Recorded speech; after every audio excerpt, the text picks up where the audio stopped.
Good evening once again, ladies and gentlemen, and welcome back to another fantastic episode of Fail PG. I am the Mighty Mage, and tonight we have the usual suspects. Ross the Boss. Yo. The Goat.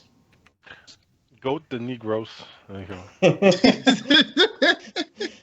And Sergio. Didn't Negros die or something last episode? Hey, we don't know he's dead. He probably got clear. he probably got blast of the past or blast of the future. He might show up in the Gundam RP with Stryker. Oh dear God, no!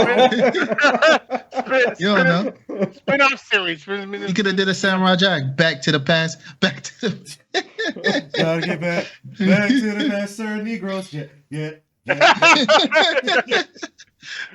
He's just an ignorant pirate in the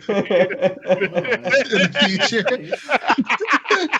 Dude, I'm really uncomfortable saying your name. Yo. It's the 32nd century, and I think it's highly inappropriate. What do you mean? It's spelled with a KN. What are you talking about?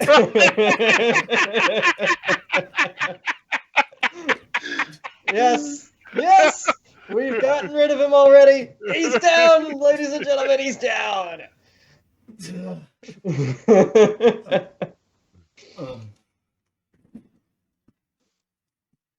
Well, We're not even 5 minutes into the episode already. Did you guys just see the Stranger Things slide-on sandals? If you have two left shoes, it spells a certain word. I'm sorry. You know what? Oh, I'm not going there. I'm not going there.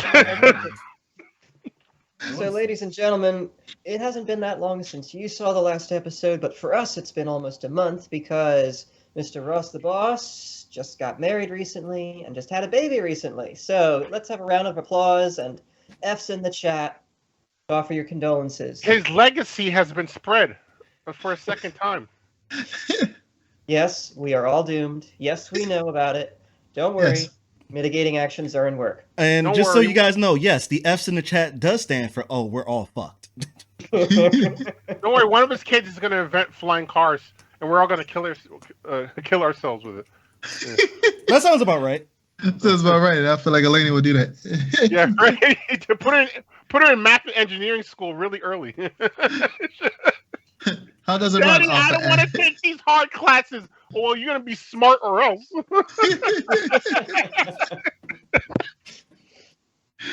I'm trying to get this picture. Daddy, I don't want to be an AP. Well, based on what I'm paying, you better be an AP.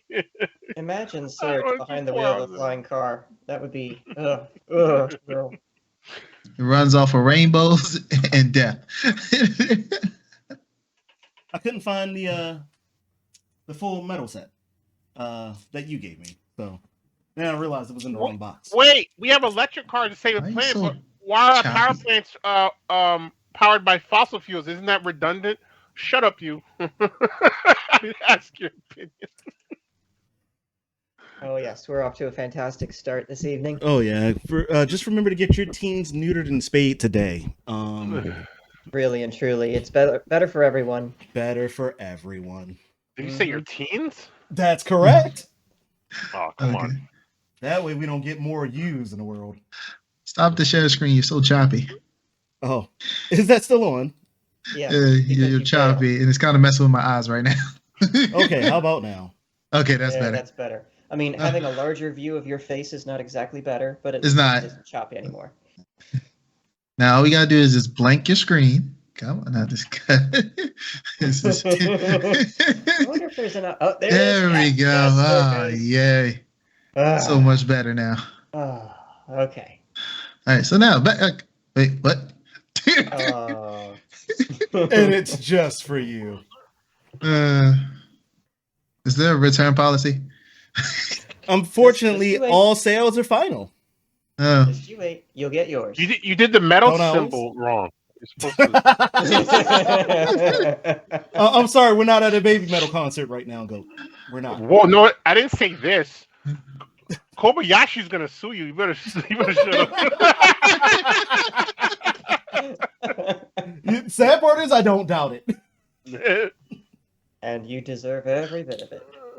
He won't get a dime out of me. I'm broke as fuck. Well, Oh stop man. trying. Well, boys, you ready to actually get the show on the road? Let's do it. Are you? So I'm ready. when last we left off, Noll was getting the grand tour of the first tier of the Kudafane Monastery, learning all about the beer brewing process from a fella who was like really, into that, but also not having a great life and had lots of things to say about his ex-wife and family and stuff. And I'm like, wow, man. Makes me appreciate my wife so much more. She'll never do anything like that. Never. Right, Oh, sure. Right, exactly. Sure, Goat. Sure. Exactly. So we're going to start with Goat.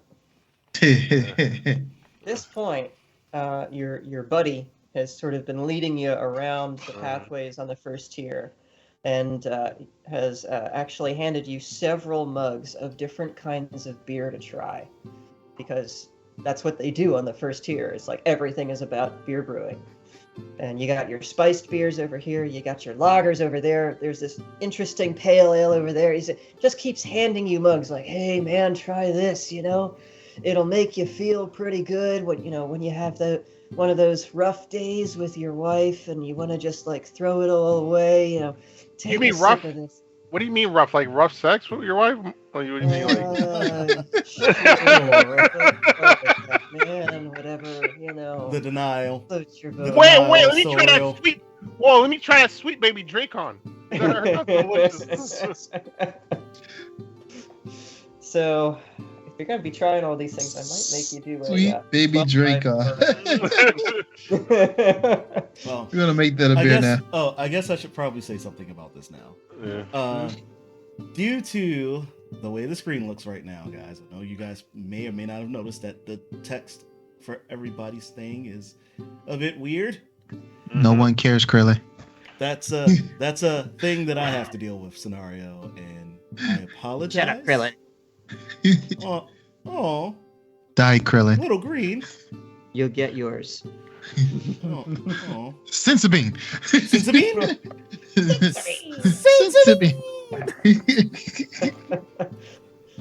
Team 4 stars coming after me. So yeah, no. Give me a 12 side for Constitution to see if you get Gotcha. drunk on any of this beer. Ooh, sorry for the young people. I got an 8.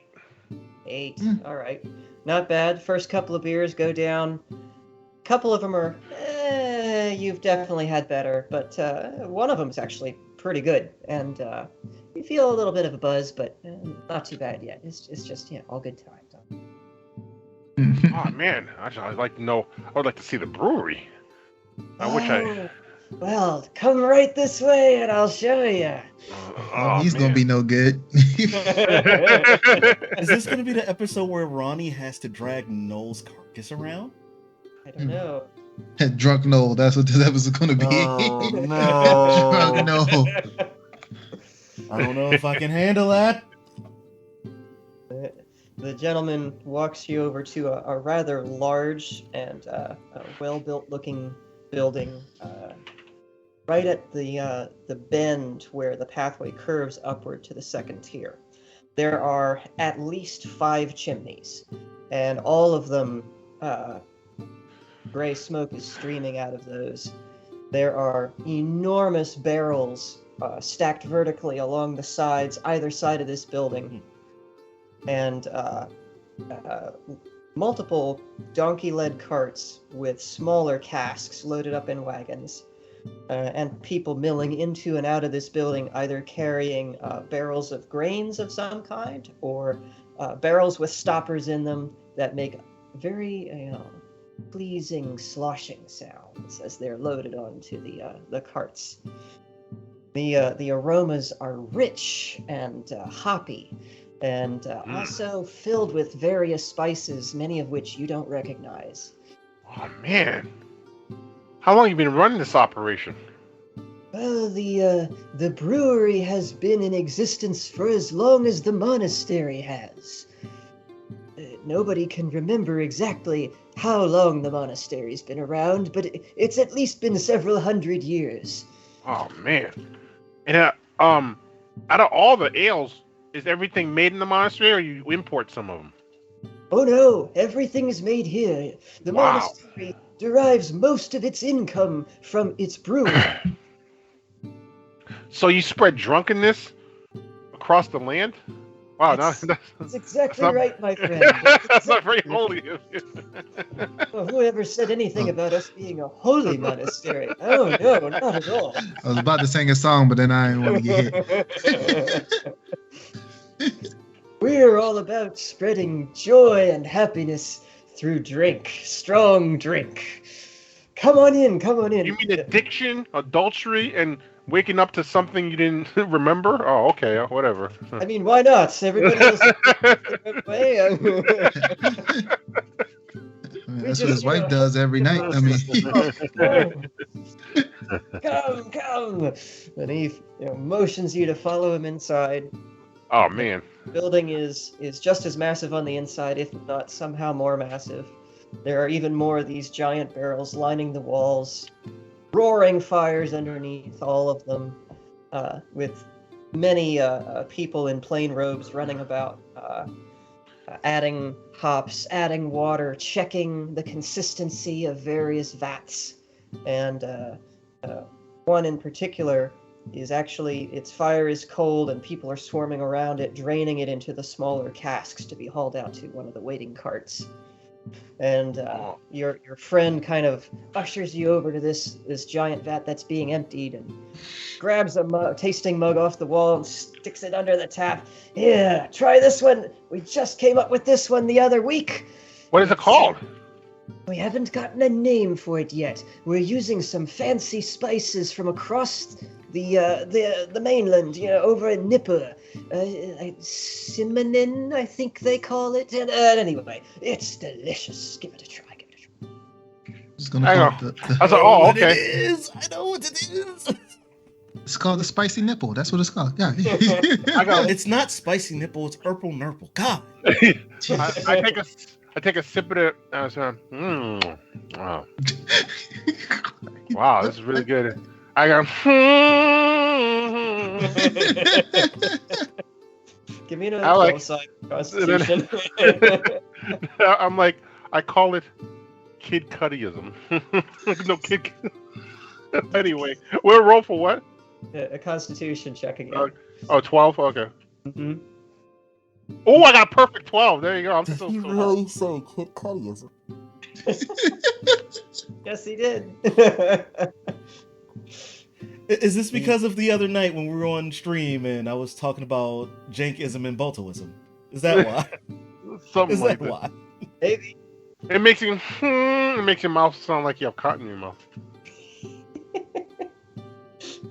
Oh, now we know Noll's religion is Kid Cuddism, and it revolves around beer. Lovely. I mean, we shouldn't be surprised. This is the Drunken Noll episode. Oh yes, Drunken Noll. Well, with the perfect 12, the beer goes down real smooth, and the flavor is definitely interesting. But it doesn't feel as strong as you would have expected it to. Oh man, this is really good, man. This is like casual beer. You gotta need like that ale that takes you to that place. Oh, you know what I mean? Oh, you want the strong stuff? Yes, yeah. And he looks around a little bit and spies a stack of barrels. And yeah, come over this way. This is where we keep the really good stuff. Yeah. Oh man. What hops do you use for this stuff? Oh, I can't tell you what goes into this stuff. This is the secret sauce, my friend. Oh man. Okay. Let me try it. I'll give you a sample of it. All right. And he takes up his sampling mug and opens up the tap. The barrel itself is this very dark, aged oak. It looks like it sat there for 100 years. There's a thick layer of dust on top. Wow. And as soon as he starts pouring, you can smell it from like 8 feet away. That is some strong stuff. That's I'm like, it smells good. Oh, yeah. Oh, it looks like a porter. It is. Nice, dark, thick looking, and he hands this to you. He's like, you like this, my friend. You like about this? to get a good roll. I'm about to say. I just want to remind you that we've been role playing about alcoholism for the past 15 minutes, ladies and gentlemen. Yeah, I was about to say pause to the whole sentence. Anyway. He better get a good roll. That's what I'm gonna do right there. Grabs a stone and then he's like, "Cheers!" I'm like, cheers. Ooh, I'm like, it's bitter in a good way. Give me another 12 for con. Okay. Oops.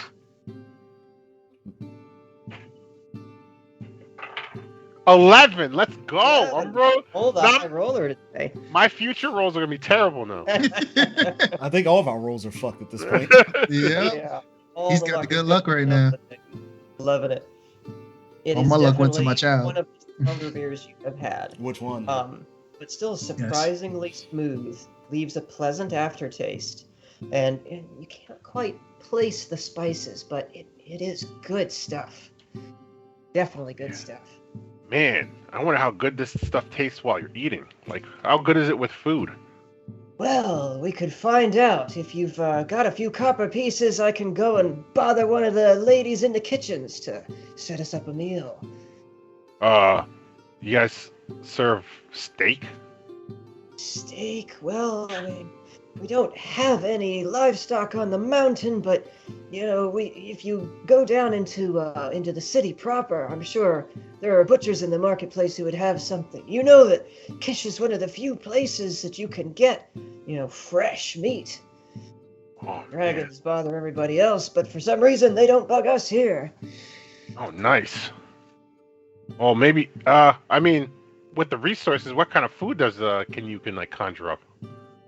I mean, with the blockade going on right now, the city is somewhat struggling with their food options, but before the blockade, we could have access to almost any food you can imagine. We were a major trade hub with Nippur and Lagash and Uruk, and, major exporter of meats and cheeses and stuff. And then, of course, Kudufane's beer is renowned throughout the continent. It's just second to none, I assure you. Can she make us? Whatever. I trust anything. I just want to try this with food. All right. Well, come on. Let's go and hop into the kitchens and see what we can wring out of the old mistress. Yes. All right, and then we do a little drunken skip. Yes. You're actually skipping over. You and me and you. So happy together. Man, they should make a Billy Mansa drunken factory. Just it's like Willy Wonka, but it's a beer factory. I'll watch the hell of that movie. You know what? You write up the script. I'll hit somebody up and we'll see if we can get somebody to make an indie movie. Oh my! And to make it worse, I'll play a role. I'll play as one of the guys in the beer factory. Oh no! We hired small person's PC name, and then we'll make him walk around on his knees. That'll be torturous enough for all movie long. Who's gonna play Billy Munn? I'm only in 2 scenes, but for some reason it's 18 hours of work of me always on my knees. Wait, hold on. Shut up! Let me finish. That's what she said. Okay, well you finished it for me, so thanks. I saw you take a sip of that Italian Miro. Don't know what you was talking about. I ain't said nothing. I ain't said nothing. Oh, you guys. All right, let's go back to the story. All right. Do we really want to, though? I mean, we could just go on like this. After role I'm just enjoying this right now. After role playing 18 minutes of alcoholism, I'm all for alcoholism. I mean, what? Okay, I suppose we'll go back up to the Oracle. I thought I'm gonna get some kind of magical beer that gives me some buffs or something I can put on my waist. Dude, the fact that you drank all that beer and didn't get drunk is magical enough. Oh, that's I guess. That's because he visited the brothel so many times with his wife. No, my boss stays home. I go. Now, I don't think work he at a visits brothel. with her. I think they just both visit at different parts of the day.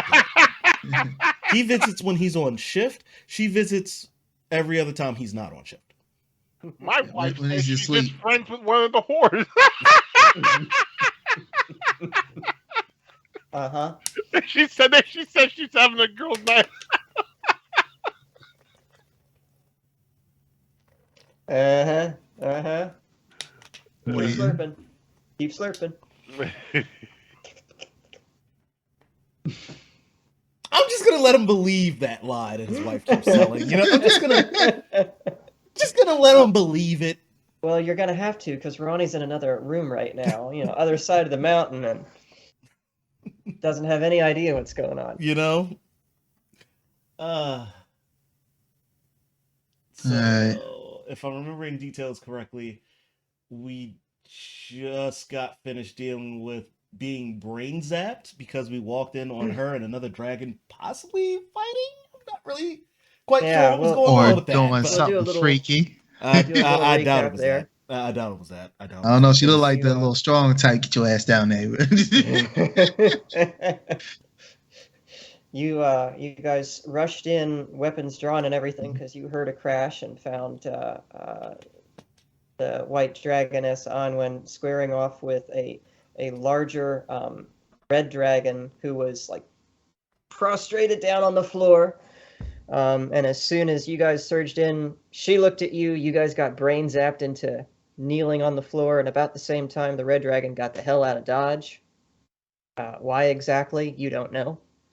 And after admonishing you for barging in on her undisturbed, she suggested that you should place your weapons up against the wall where the large relief carving is.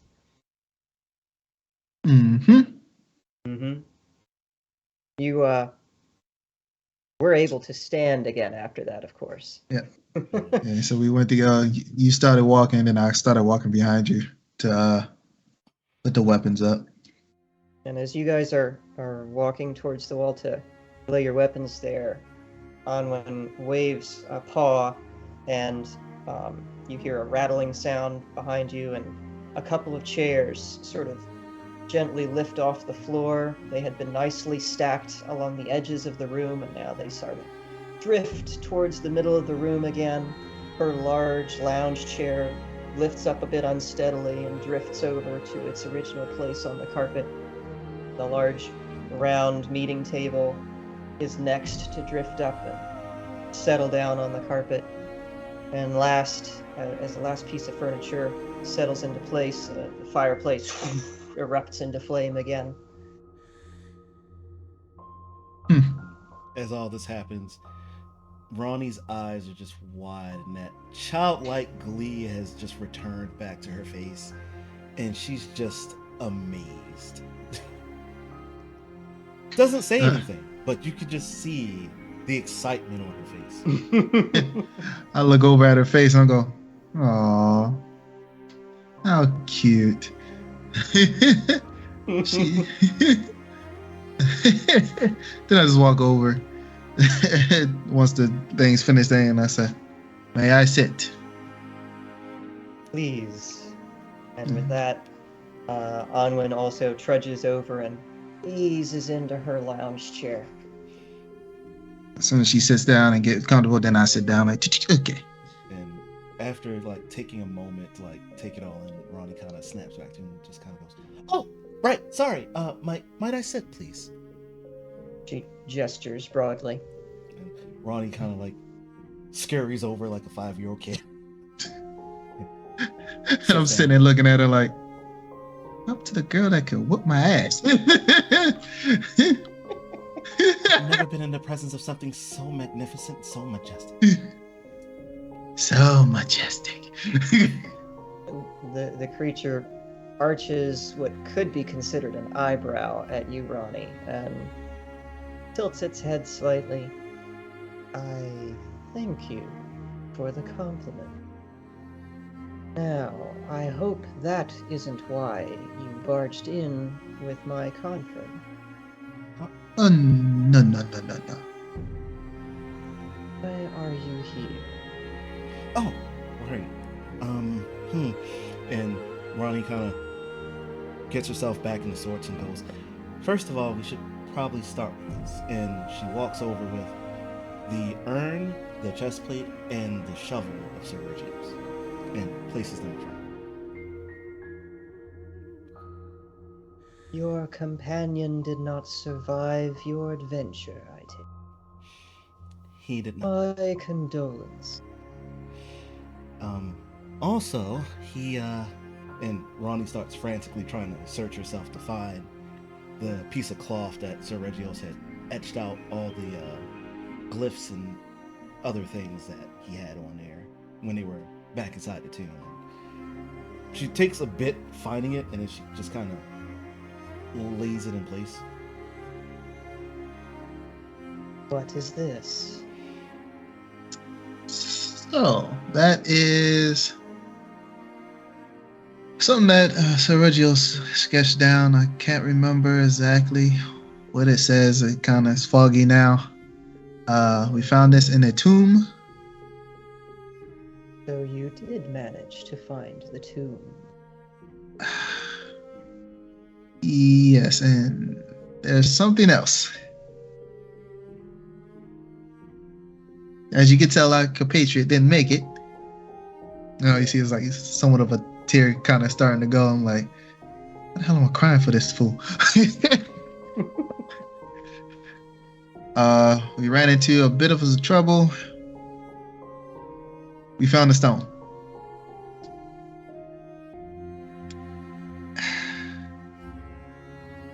The stone is no longer in our possession.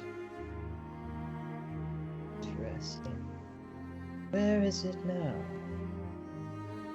If we think, where is that? The assassins have it. And the minute you say that, Ronnie pops up off her knees and turns around and looks at you. I thought you said you left it back in that tomb. I did. Did you? Yep. Bronwyn turns her gaze on you for a moment, Stryker. Give me a 12 side. God damn it.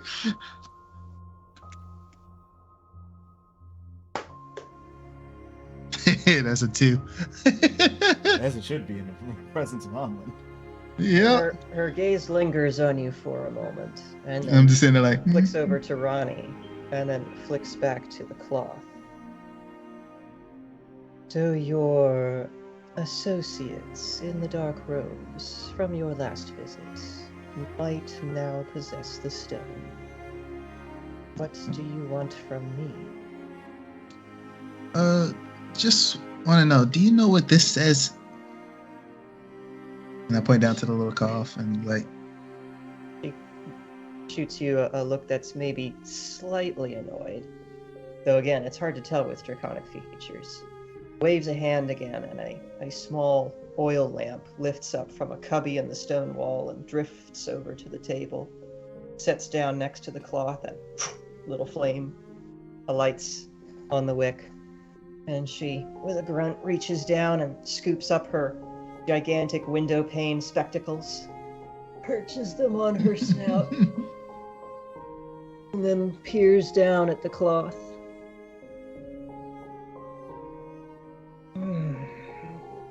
Tis difficult to read. Cutting in cloth does not make for a clean hand. But it appears to be the writ of sealing from Xerxes' tomb. Het prana Xerxes creed ta drodis, yes, oblan seok. Yes, this is the writ of sealing from Xerxes' tomb. Here lies Xerxes, killer, betrayer, the end of his reign of horror and doom. His name and his deeds be forgotten forever, and his essence eternally bound in his tomb. Wait. you're saying that place was to seal that power away? Yes, it was. The Husk were very powerful, devastating beings with immense strength and gift in soul weaving. When the ancients sealed them away, they placed powerful wards on their tombs to keep their evil trapped within, so it could never threaten the world again. Wait. That crazy church thought that Xerxes was a dragon, not... He was. He was a dragon of the Zurak race, one of two who became Husk thousands of years ago. Was that stone like his heart or something? In a sense. The Husk were corrupted by the void and their souls torn asunder. What remains when a living being's soul is ripped away is a hole, a point of nothing in the world. That is what we call void stones. They are conduits to the void. No wonder it made me feel that way. Huh. You felt something in the tomb?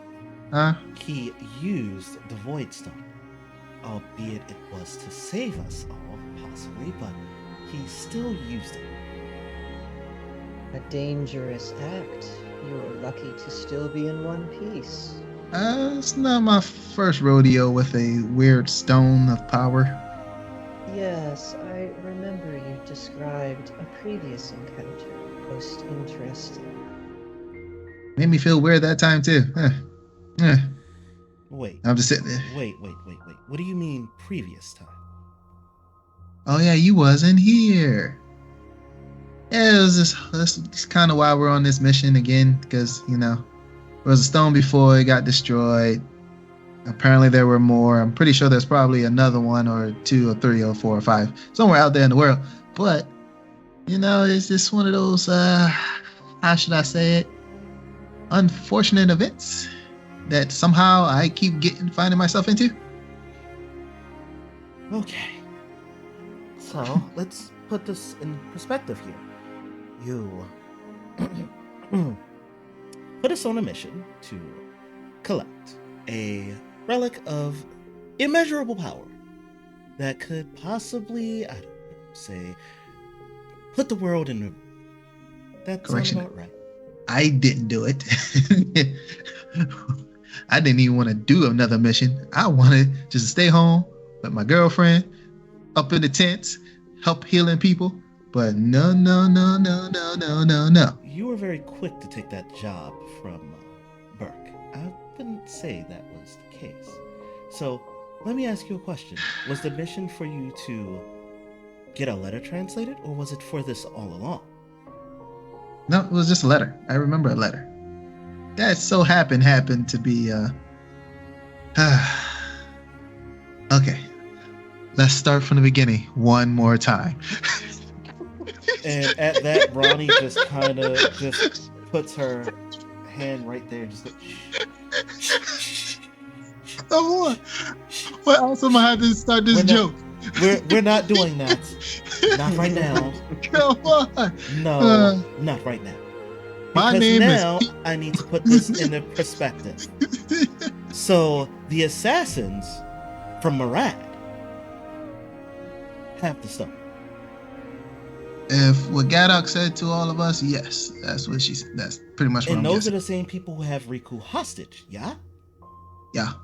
So the one other bargaining chip we had is now gone and her life is forfeit? If you say it like that,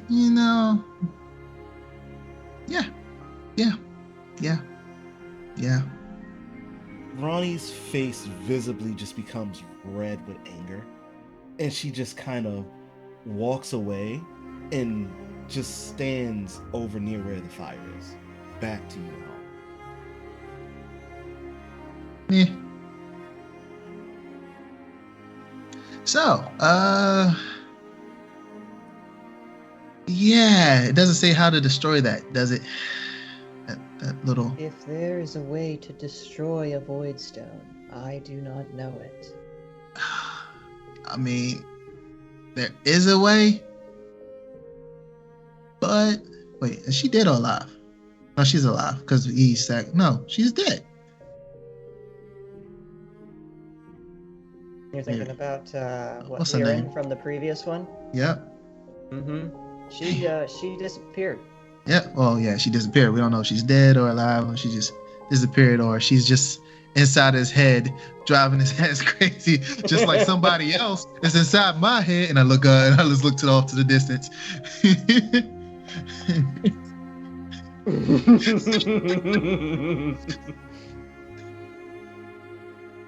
And just in that moment, you hear, I don't know what you're talking about, Stryker. I am not going insane, and neither are you. We're both here together. Oh, you dropped my ashes with honor. And I can look at her like, you hear this, right? You hear it? You hear it, right? You hear it too, right?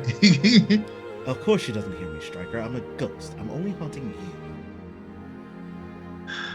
And Seregios, you and only you here. That's quite enough out of you.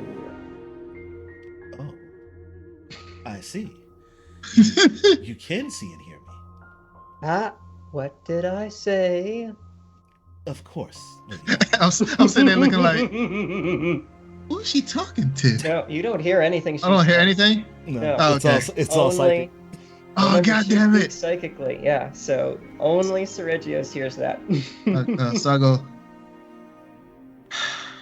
I know I haven't been the luckiest person, but we cannot let that stone or heart or magical being of power, whatever you want to call it, stay in the wrong hands. Is there anything, and even if I have to sacrifice my life to stop it, is there anything I can do to save the world? Again? He said again. When did we save it the first time? The very first time. The first stone? The first stone. Oh yeah, that was so way back. I don't even know. I know. That was a while ago, yeah. It was. She reaches up and scratches her chin thoughtfully. A void stone is a conduit to the void, as I said before. In the hands of a novice, it will awaken a spark for what we call soul weaving, or what your kind might call world shaping, the ability to use magic. And he waves a hand and the oil lamp rises a few inches off the table and then settles back down. But to the unskilled novice, its potential will be untapped. They will never be able to wield it with great strength. But if it were to fall into the hands of an experienced world shaper, then it would be quite dangerous. If you wish to try to retrieve the stone from your associates, you will need the help of a powerful world shaper. Someone who can wield magic. But I am curious. Whose hands would you consider to be the right hands? Just then, Ronnie pipes up. Atana. What is that? Hold on. Oh, there crap. That's, I forgot all about that. Hold on. Mhm. That's me. For once, it's me! Yay! Everything. It's always you. Yay. Let me see, I'm gonna say something. I hope with this With all You the guys get- flooding and stuff, I've totally forgotten about turning off the dehumidifier down here. Sorry about that, guys. But yeah, just at that particular moment, Ronnie pipes up. It has to be Atana. And I go, that is not a bad idea. And then I go turn it back. So I was like, so is that why? That means I must have a little bit of magic in me. That's why it didn't kill me. And I was able to become stronger and actually kill that beast that almost killed us. That seems likely. What is this beast you speak of? It was a giant It was pale. Giant pig, female. crabby. It was a female? I thought it was a male. Jesus Christ. Men, you never pay attention to any. Well, it did kind of like hold on, I'm gonna get it. Hold on. It did like Sir SpaghettiOs a lot. It did try to do a little thing with him. You know what I'm saying? I thought that was with Noll. No, Yeah, Noll's the only one that wasn't getting hurt. He kind of had the hots for Noll. I was trying to open his chest up with a sword. and he was the only thing that she didn't try to eat because, like, she was trying to get his pants. I thought she was trying to eat Sir Reggio's because she wanted his pants. I mean, it might have been both for both men. You never know. I mean, you know what? Hey, it didn't come from me, so I was just happy. Onwin again raises a brow ridge slightly. Void stones are known to corrupt any living things that are near.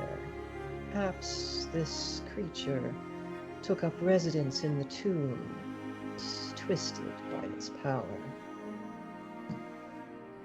Could be. It would explain a lot. Yeah.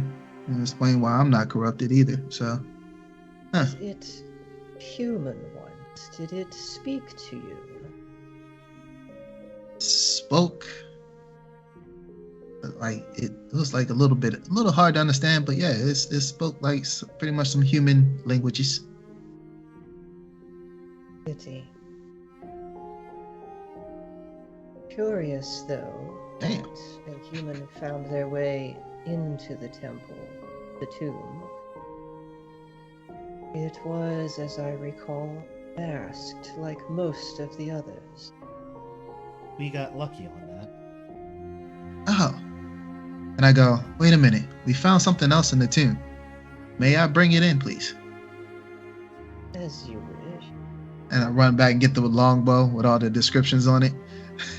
And I come back and I say, hold it out like this so I won't be like, see, I'm not trying to do anything stupid. And I set it down in front of her. And like, we found this, and Noll found a sword, but it pretty much has the same type of markings on it. You found this inside the tomb. Yes. I have seen this before. She runs a hand over the bow with surprising gentleness. Dragon's Bane, it was called. She tilts it slightly to reveal the inscription. Yes, I remember this bow. Its owner once stood in this hall more than 100 years ago. Said the bow was called Dragon's Bane? Yes, you might imagine my distaste for the name. Its owner was very proud of it. She takes her paw away from it. Do you think this could be used to help destroy the stone? Or maybe the sword? It has no inherent magic. It is merely a finely wrought bow.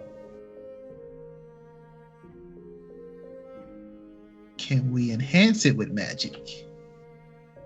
Perhaps a skilled world shaper can, but my skills are too limited for that. But you're all powerful. And at that, you get a sensation of chuckling in the back of your head. I am a dragon. Of great power, yes, but not all power. My sister was far more skilled with world shaping than I. I'm afraid that lifting the furniture and lighting the fireplace is the limit of my ability. I mean, you're very strong. You had that one dragon on this ground. Look like they about to cry. That is a different matter. That which allows me to communicate with you. Allows me to do other things. I'm sitting there like, dang, so close. Almost got some information about that.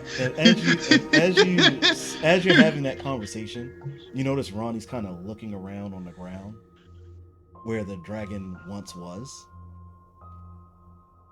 You looking for scales, ain't you? Yep. He was. Why do you wish dragon scales, young one? Yes. I planned on getting some new armor made, and my uncle said that he could do it if he had dragon scale. And Anwen's lip curls in a slight snarl, her nose wrinkles, and she snakes her head down to look at you levelly in the eye. And she says, "If I adorned myself with human skin, would you find that appealing?" I would not, and I mean no disrespect. However, considering the situation that I now find myself in, and she looks over at Stryker, and I look over something to that the may side. give me a little more protection against a power that I know nothing about may be what I need. She withdraws her head slowly.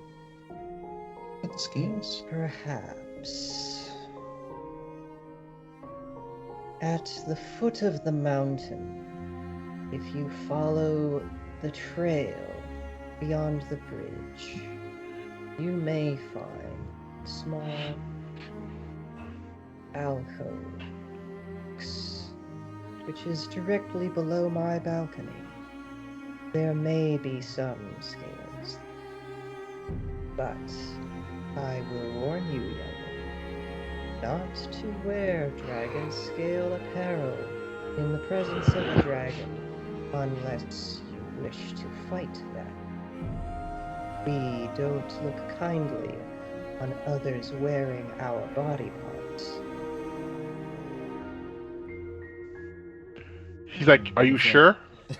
I hate That's you why. so much. That's why you just make a big old underplate for your whole body and just wear your other arm on top of it. There you go. And Ronnie actually takes a knee Ooh. and bows her head to Anna. I understand. I would not do it if I did not think there was a necessity for it. Anwen inclines her head slightly. and They turns don't back to Stryker. they don't find it endearing. He's like, "Come on, man. Your cousin's scales match my fit. You see, it matches my boot and my cape." God, I hate you. Ronnie's accessorizing. He's like, "Well, I just made this word up. It's like drip."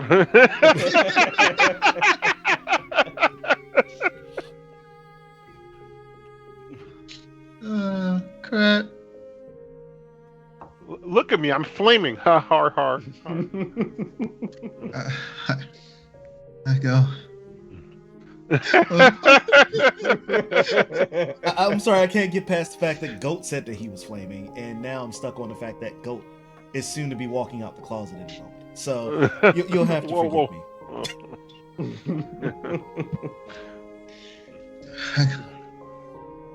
I go.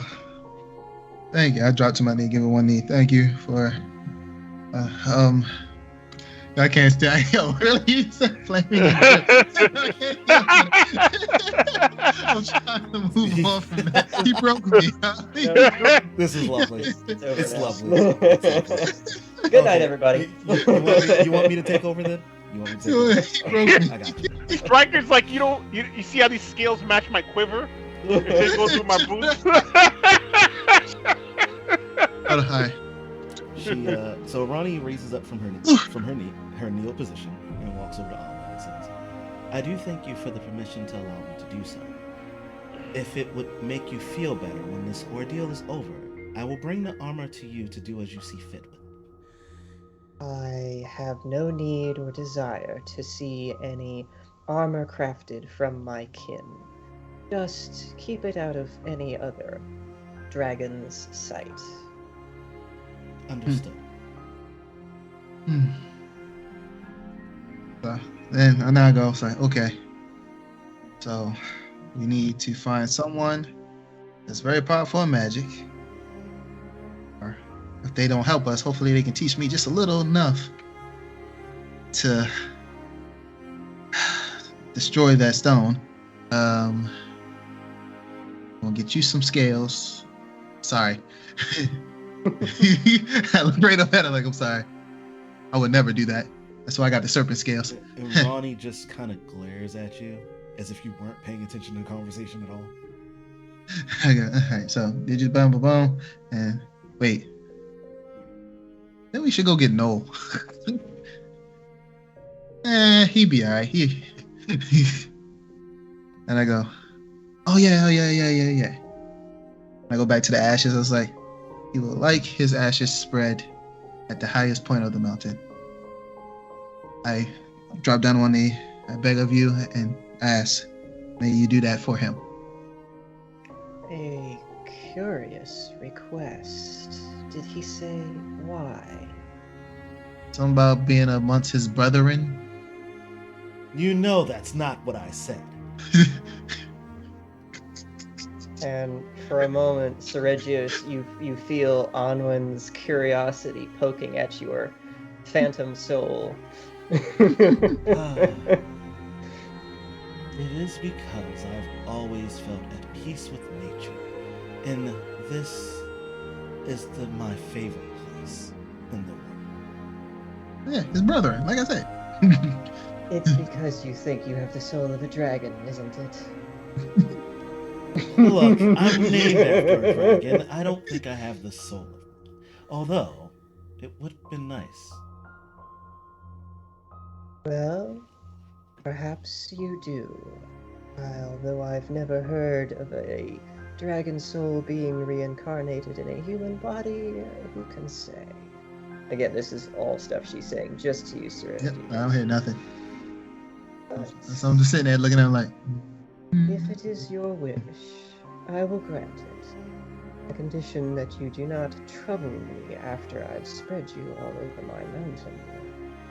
that's what she said. I promise not to ever bother you, dear Oracle. However, Striker, on the other hand. Lord. We will deal. To you, Striker, she inclines her head. It will be as you wish. Thank you. Greatly appreciate it. I think that I look at Ronnie and says, anything else we probably should get ready to go so we can make it. Ronnie doesn't, for some reason, she just doesn't acknowledge you at all. And she looks up at Anwen. I thank you again for allowing us in your presence, and I do apologize for the disrespect. If someone would have told me about the rule of leaving my weapons, fine, I would not have done so. We heard a crash, we had to run. I appreciate the human concern for strangers. It is one of your most endearing qualities. Given. Go in peace. Thank you, Lady Arthur. Striker, I would have you remain alone, please. Yes, Oracle. With that, Ronnie grabs her stuff off of the wall, takes a final bow, and walks out. I said, ooh, are we gonna do the mind thing? Are we gonna do the mind thing? Just sitting there looking at it.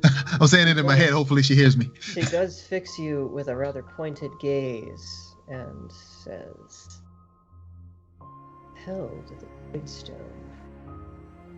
And Wait, what? remove Your mic's cutting out quite a bit for a while now, Mikey. Uh-oh. Yeah, Is it? it cut out for the last minute. Oh no. Not too long. It was just Make sure it's fully plugged in.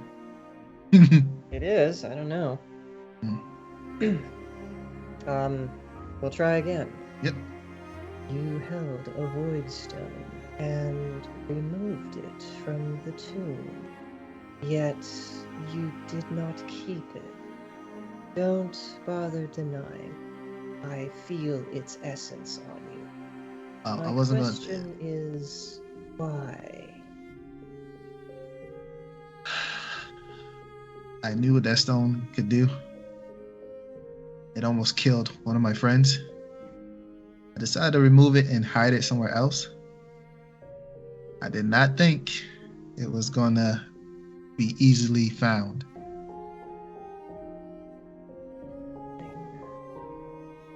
The call for power, the potential for change did not interest you. No. Curious. 600 years and you humans still surprised. Yep, we lost that last couple of sentences right there. Oh no, this is terrible. What was the very last thing you just said? 600 years and you humans still surprise me from time to time. From time to time. Okay, there we go. Hey, hey, Strike, you should have asked her, what, for better or for worse? Please don't. Don't anger Come on, ask on her. one. Come on. Don't Come on, ask anger her. on one. Ask her. I'm not gonna ask that. Oh, lame. I go, I have no need for power. I just want to live at peace. That stone, if it's just like the other one, could have killed my friend if I would have moved it and took it with us. It could have killed a lot more people. I am thinking I probably should have left it, but at the same time, we already killed the blocker, so it probably would have got taken out anyway. But I try to hide it somewhere else, just in case they try to go for it. It didn't work. That's my bad. I will take full responsibility for that. Right now, I am concerned about my friends and my family. Is there anything in your power that could help? I would, and I drop down to one knee, and I would truly honor it and be grateful.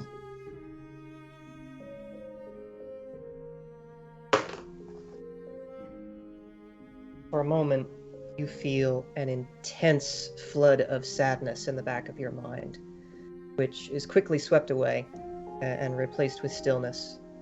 And Anwen shakes her head. The responsibility is not yours. You did what you felt was right. That is the best that anyone can ask of any human, or... I cannot help you in this task, Striker. We wish you well. As I come up from me, thank you.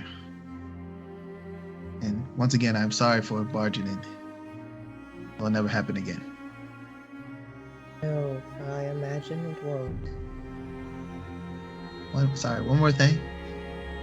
Since the power surges through my body, you think there'll be any bad side effects? You said you felt something still radiating in me. Will it react if I get close to the stone? If you don't know, I understand, but... It is difficult to say. The void stones corrupt all living things they touch. It is not an instant thing. It is not, how should I say, all at once, but a slow erosion over time. Your brief exposure left a mark, but if you have no further, I think it will have no meaningful effect. But if you continue to use it, it will affect you as it does all things. I gotta do something stupid. So I'm sitting there just going, hold my hands out and like, maybe if I try, maybe some power will come out. And I'm like, you see anything? You notice anything? I think you need some training from an experienced world shaper. Doesn't hurt to try. I bow and I go, See you next time. Hopefully not soon. Bye bye. See you next time. You should have said Go it. in peace. See you next time. Bye bye. Bye bye. Bye. Have a good time. And I go and grab the bow and I look back at Reggio's ashes. I'm like, later, my brother. And then grab my stuff and I walk out. Noll, we're coming back to you, old buddy, old pal. You've been Hi, Nice. Drunky. I know, right? You and your buddy pop your heads into the kitchens to see what food you could obtain. And after a little bit of scolding, the mistress is sort of charmed by your wiles and decides that, well, perhaps she could get something for you. What did you have in mind? Hey, madam. You're staring at me in a very peculiar way. Well, it's been a while since a fine-looking gentleman like yourself stepped into my domain here. Most of the time, it's ruffians like Jeb here, and she nods to your companion, who looks offended at the suggestion that he's anything other than fine.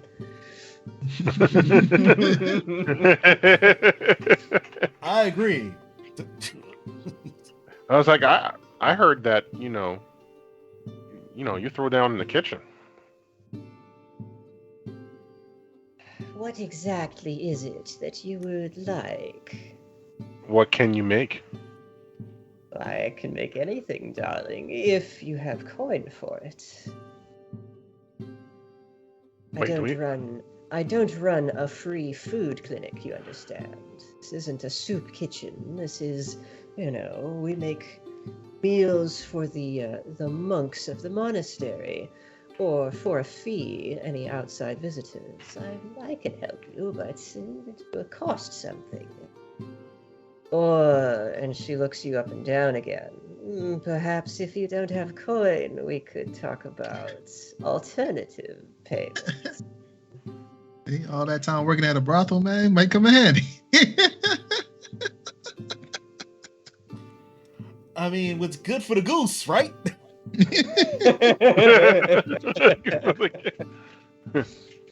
Well, and Noel acts like some dummy who can't get the clue. He's like, really? What alternative payment is that? We got a dummy. Why is it always my luck that the good-looking ones have nothing but wool between the ears? Like, is that a compliment?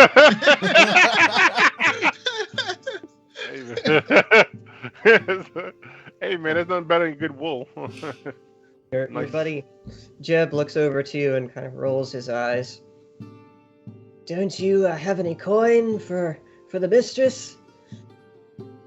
Oh yeah. Wait, and I looked at my pockets, and I make a weird face. I'm like, unfortunately, I don't.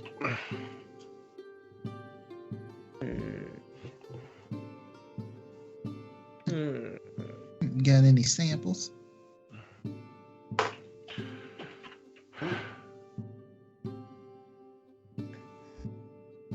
The mistress, Halloween, according to Jeb, sort of sways her way over to you. She's a wide woman by anyone's standards. Heavy set. Got a ladle in one hand and a strong double-cleft chin, which she juts forward appraisingly, and she eyes you as if she was eyeing up a cut of beef that she was considering how to slice. And this way and that way. She has the meat. I tell you what, dearie. You take off that lovely shirt and armor of yours and give us a nice twirl around. I'll fix you up any meal you'd like. Oh man, you want to see my physique, man? I was working on it. You know what I'm saying? All right, take my armor. Oh man. Oh god. And I start flexing. He's like, you see the delta? Oh, then I start moving my pinky. He's like, you see this muscle right here? Man, that's how you know you're doing it right. Because it looks.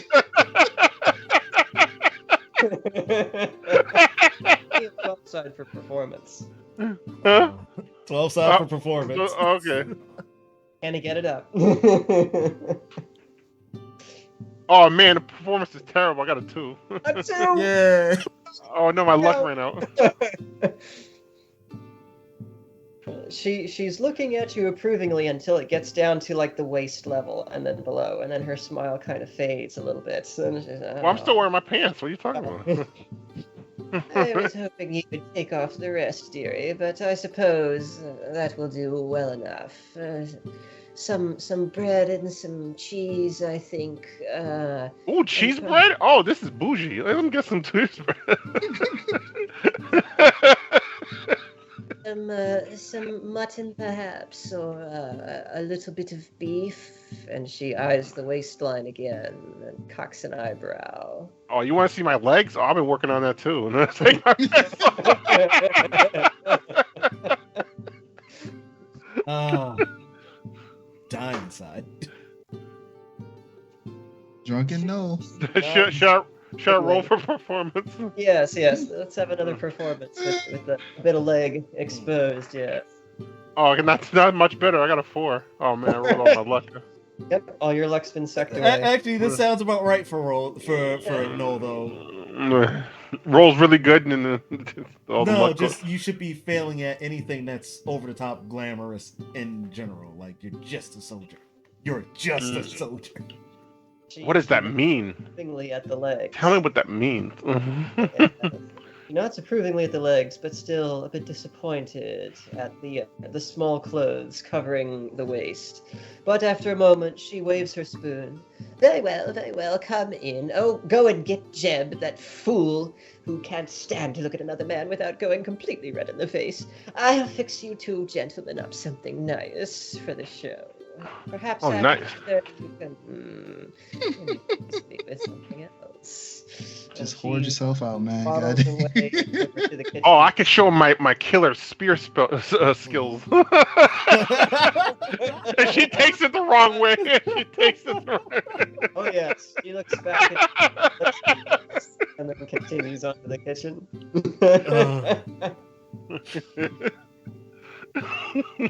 It hurts. Well, it hurts right here. True enough, Jeb is outside, like sort of hands over his face, red as a beet. Oh God, man, why would you do that? Why would you do that? He's like, there's a word for it. I can't explain it. Cringe?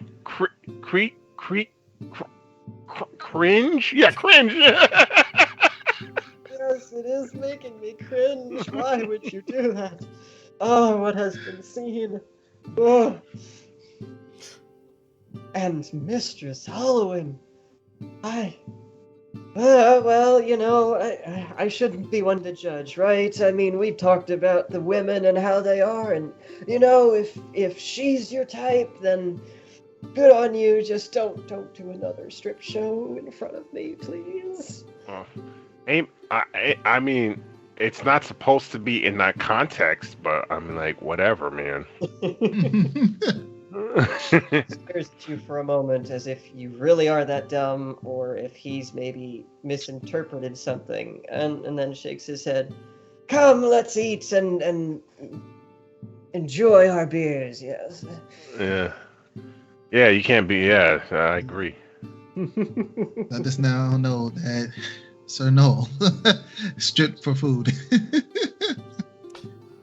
Hey, when a man's gotta eat, a man's gotta eat. Hey, man, she want to see my physique, man. Now, here's the thing. This is Noll's probably first time stripping for anything at all, but this is probably his wife umpteenth time stripping for a crowd of guys just to get a reaction. So, he's a long way from catching up, ladies and gentlemen. What do you? My wife does strip shows for me. I don't know about other. There go the title. Who does it better, Noll or his wife? Will and Yvette, they're back at the brothel right now. The skin on the back of his wife's neck is tingling like, Something's up with my husband. I wonder what's going on. Is that a Hey, are we coin going going into upstairs or his? not? I feel a coin going into a G-string. Something, yes. I'm not sure what it is. Anyway, come on. Oh man, I coming up? remember the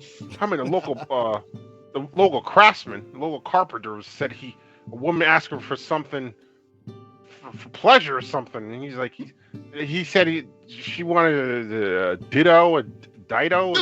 What? I don't know what. Well, She wanted a do trio. That's what Yeah, no, that's it. jiggly dig, trio. Trio.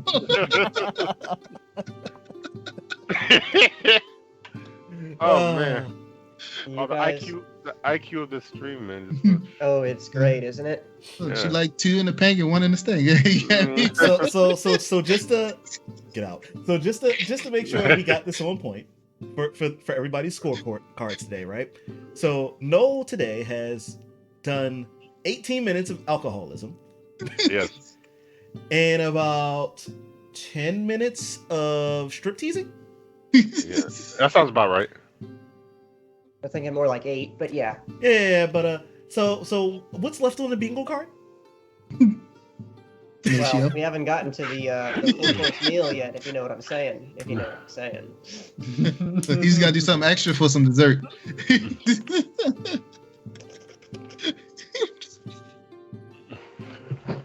Gonna get that ice cream. Get to work on licking. And some of that pie, you know what I'm saying? I can't do I'm not gonna do that on stream. I'm not gonna do that on Some stream. peach. I can't do my peach people's cobbler. eyebrow. I used to be able to do it. Oh crap! I'm done. All right, everybody, that was Phil PG. Well, Noll, after a couple of minutes, the mistress, with a sort of sultry walk, brings out 2 plates with some nice hot bread and some fresh, very aromatic cheese and a nice cut of a small piece of steak. And as she lays that down, she traces a finger on the steak for a moment and then across your lips briefly. I will see you a little bit later. Saunters back over into the kitchens. Oh, sure. Oh, Take man. that spear skill thing. Yeah, right. It's like, oh man, she's a woman of culture, man. I need to show her my sweet moves I've been practicing.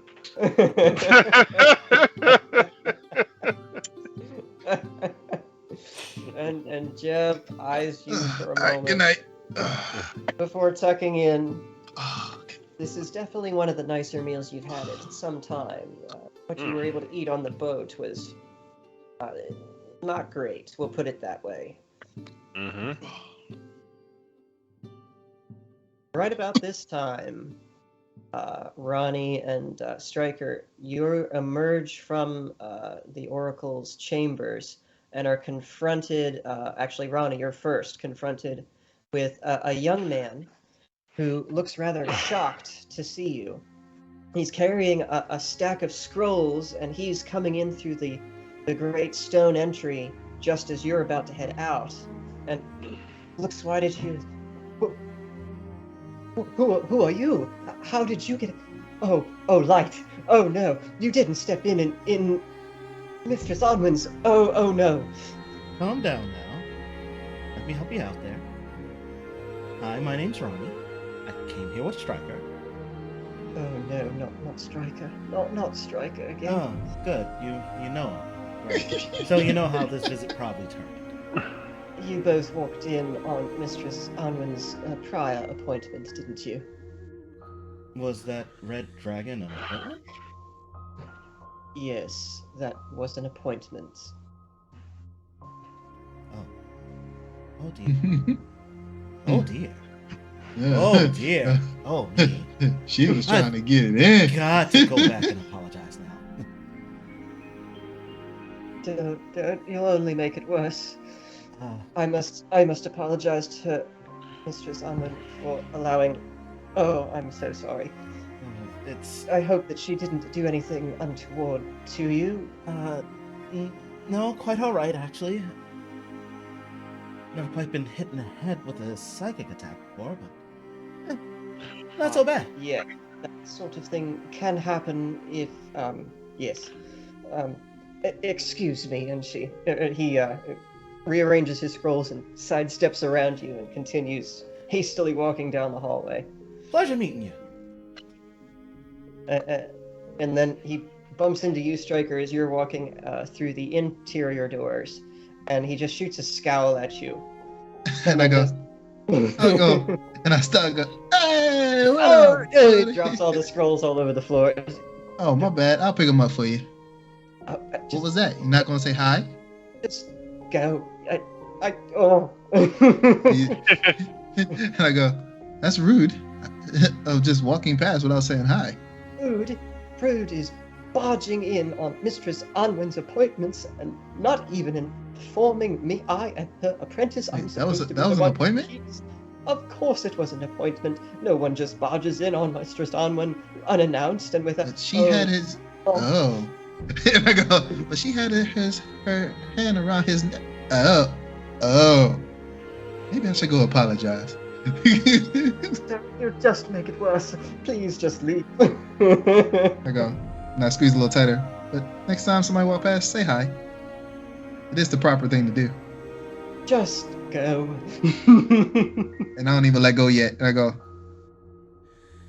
move him to the side, pick up his scrolls nice and neatly, and I hand it to him, say, here you go. Now have a nice day.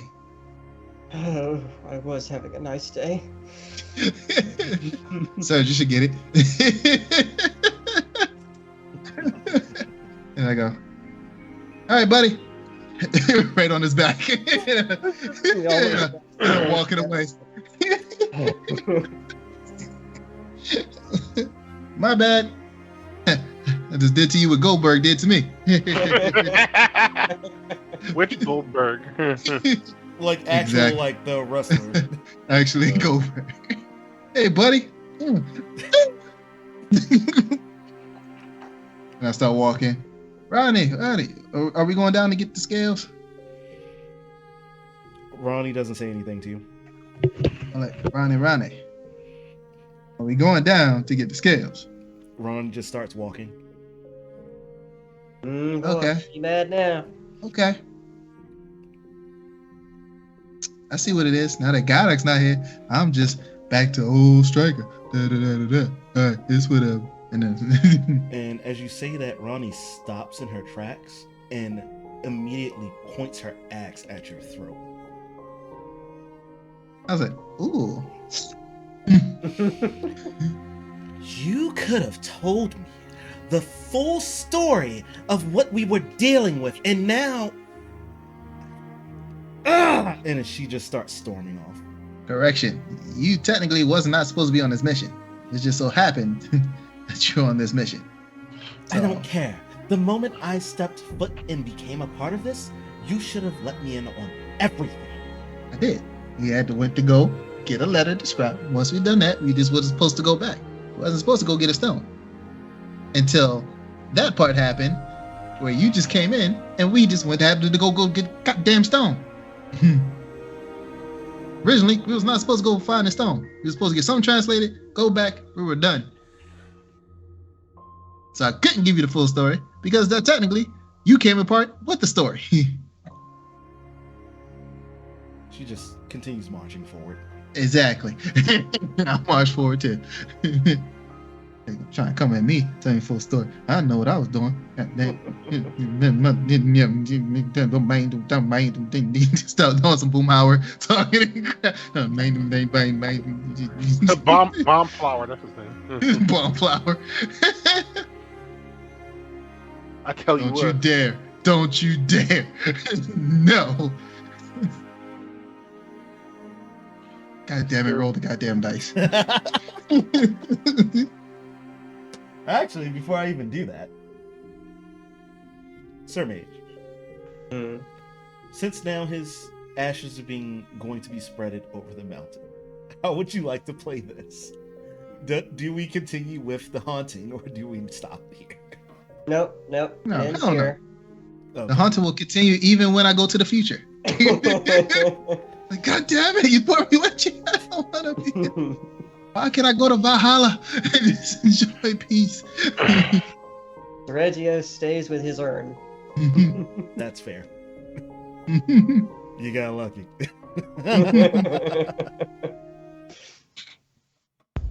So, Ronnie's storming down the path back to the lower tiers. You're following behind her, I assume, Striker? Yeah, I might grab me a couple scales too, just to add to my serpent scales. Oh.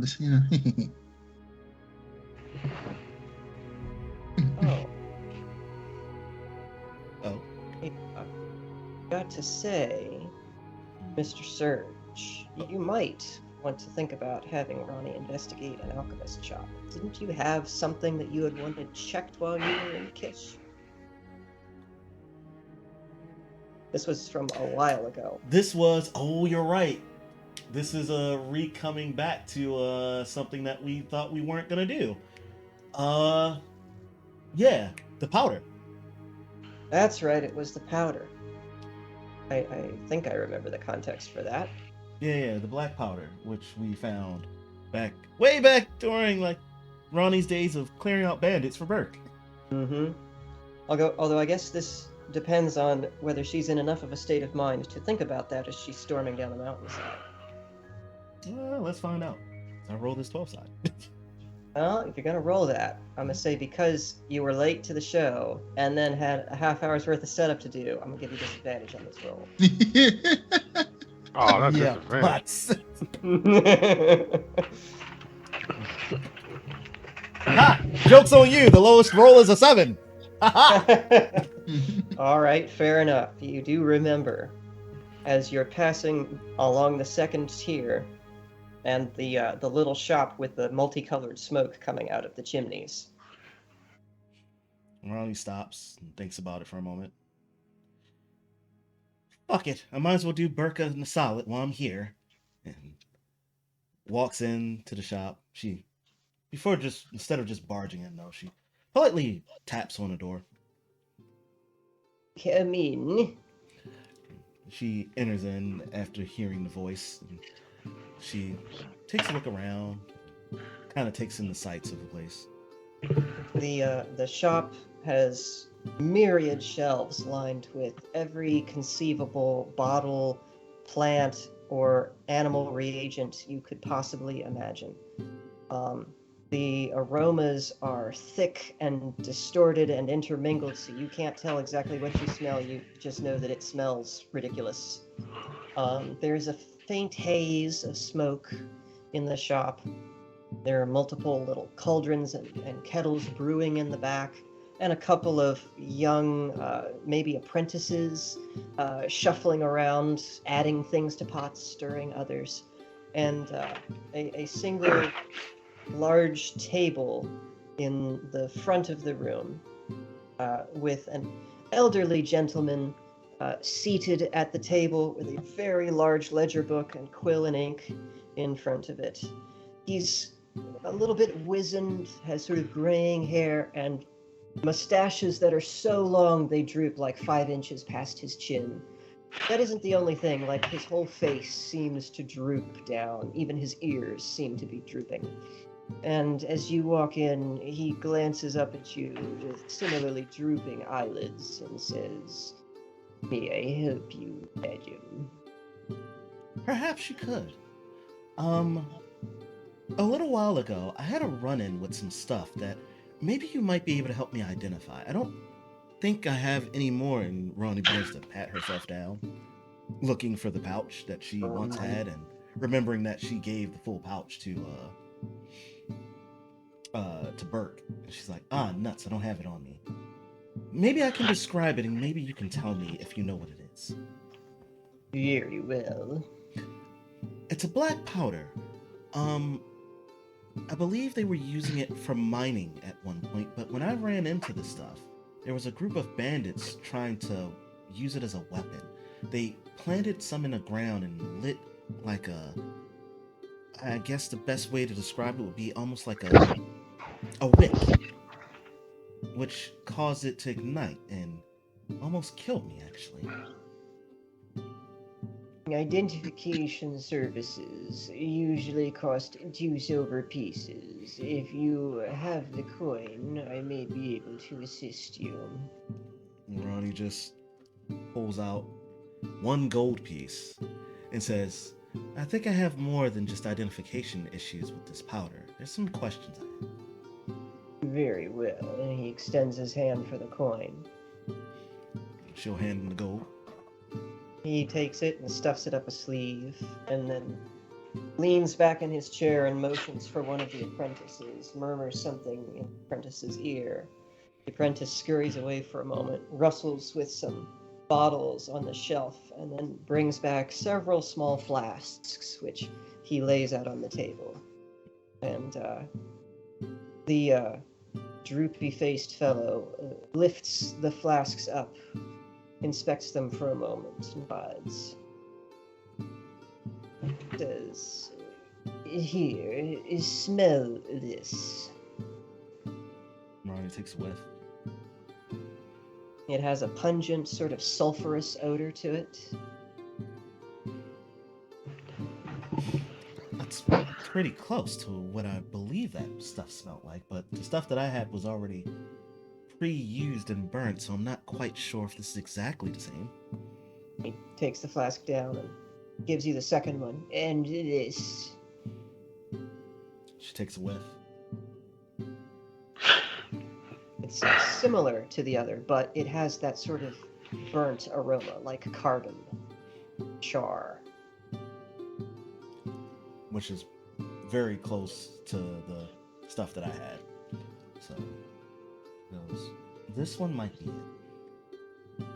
He takes that and hands you the last flask. She takes a whiff. That one has an almost spicy aroma to it. But not quite what you recall. This one's definitely not anywhere close, but what is that? That smells like quite good spice. It's not for consumption. He takes the flask back. This is a flash fire used in celebrations. It has a phosphorus mixed in with it to provide illumination. Oh. Mining, you say? That would most likely mean a flash powder of mining grade, most likely created in this laboratory by Shuri or Isha. Do you have a time frame? How much time has passed since then now? That's a good question. Let's see. So that was around the same time that Striker and Noll were going to Murad. Right, which was That was a week's travel. 7-day trip, and Right. then they spent a day in Murad, and then 7 days back, and then another 7-ish days to Kish, half a week to Eisen, half a week back from Eisen.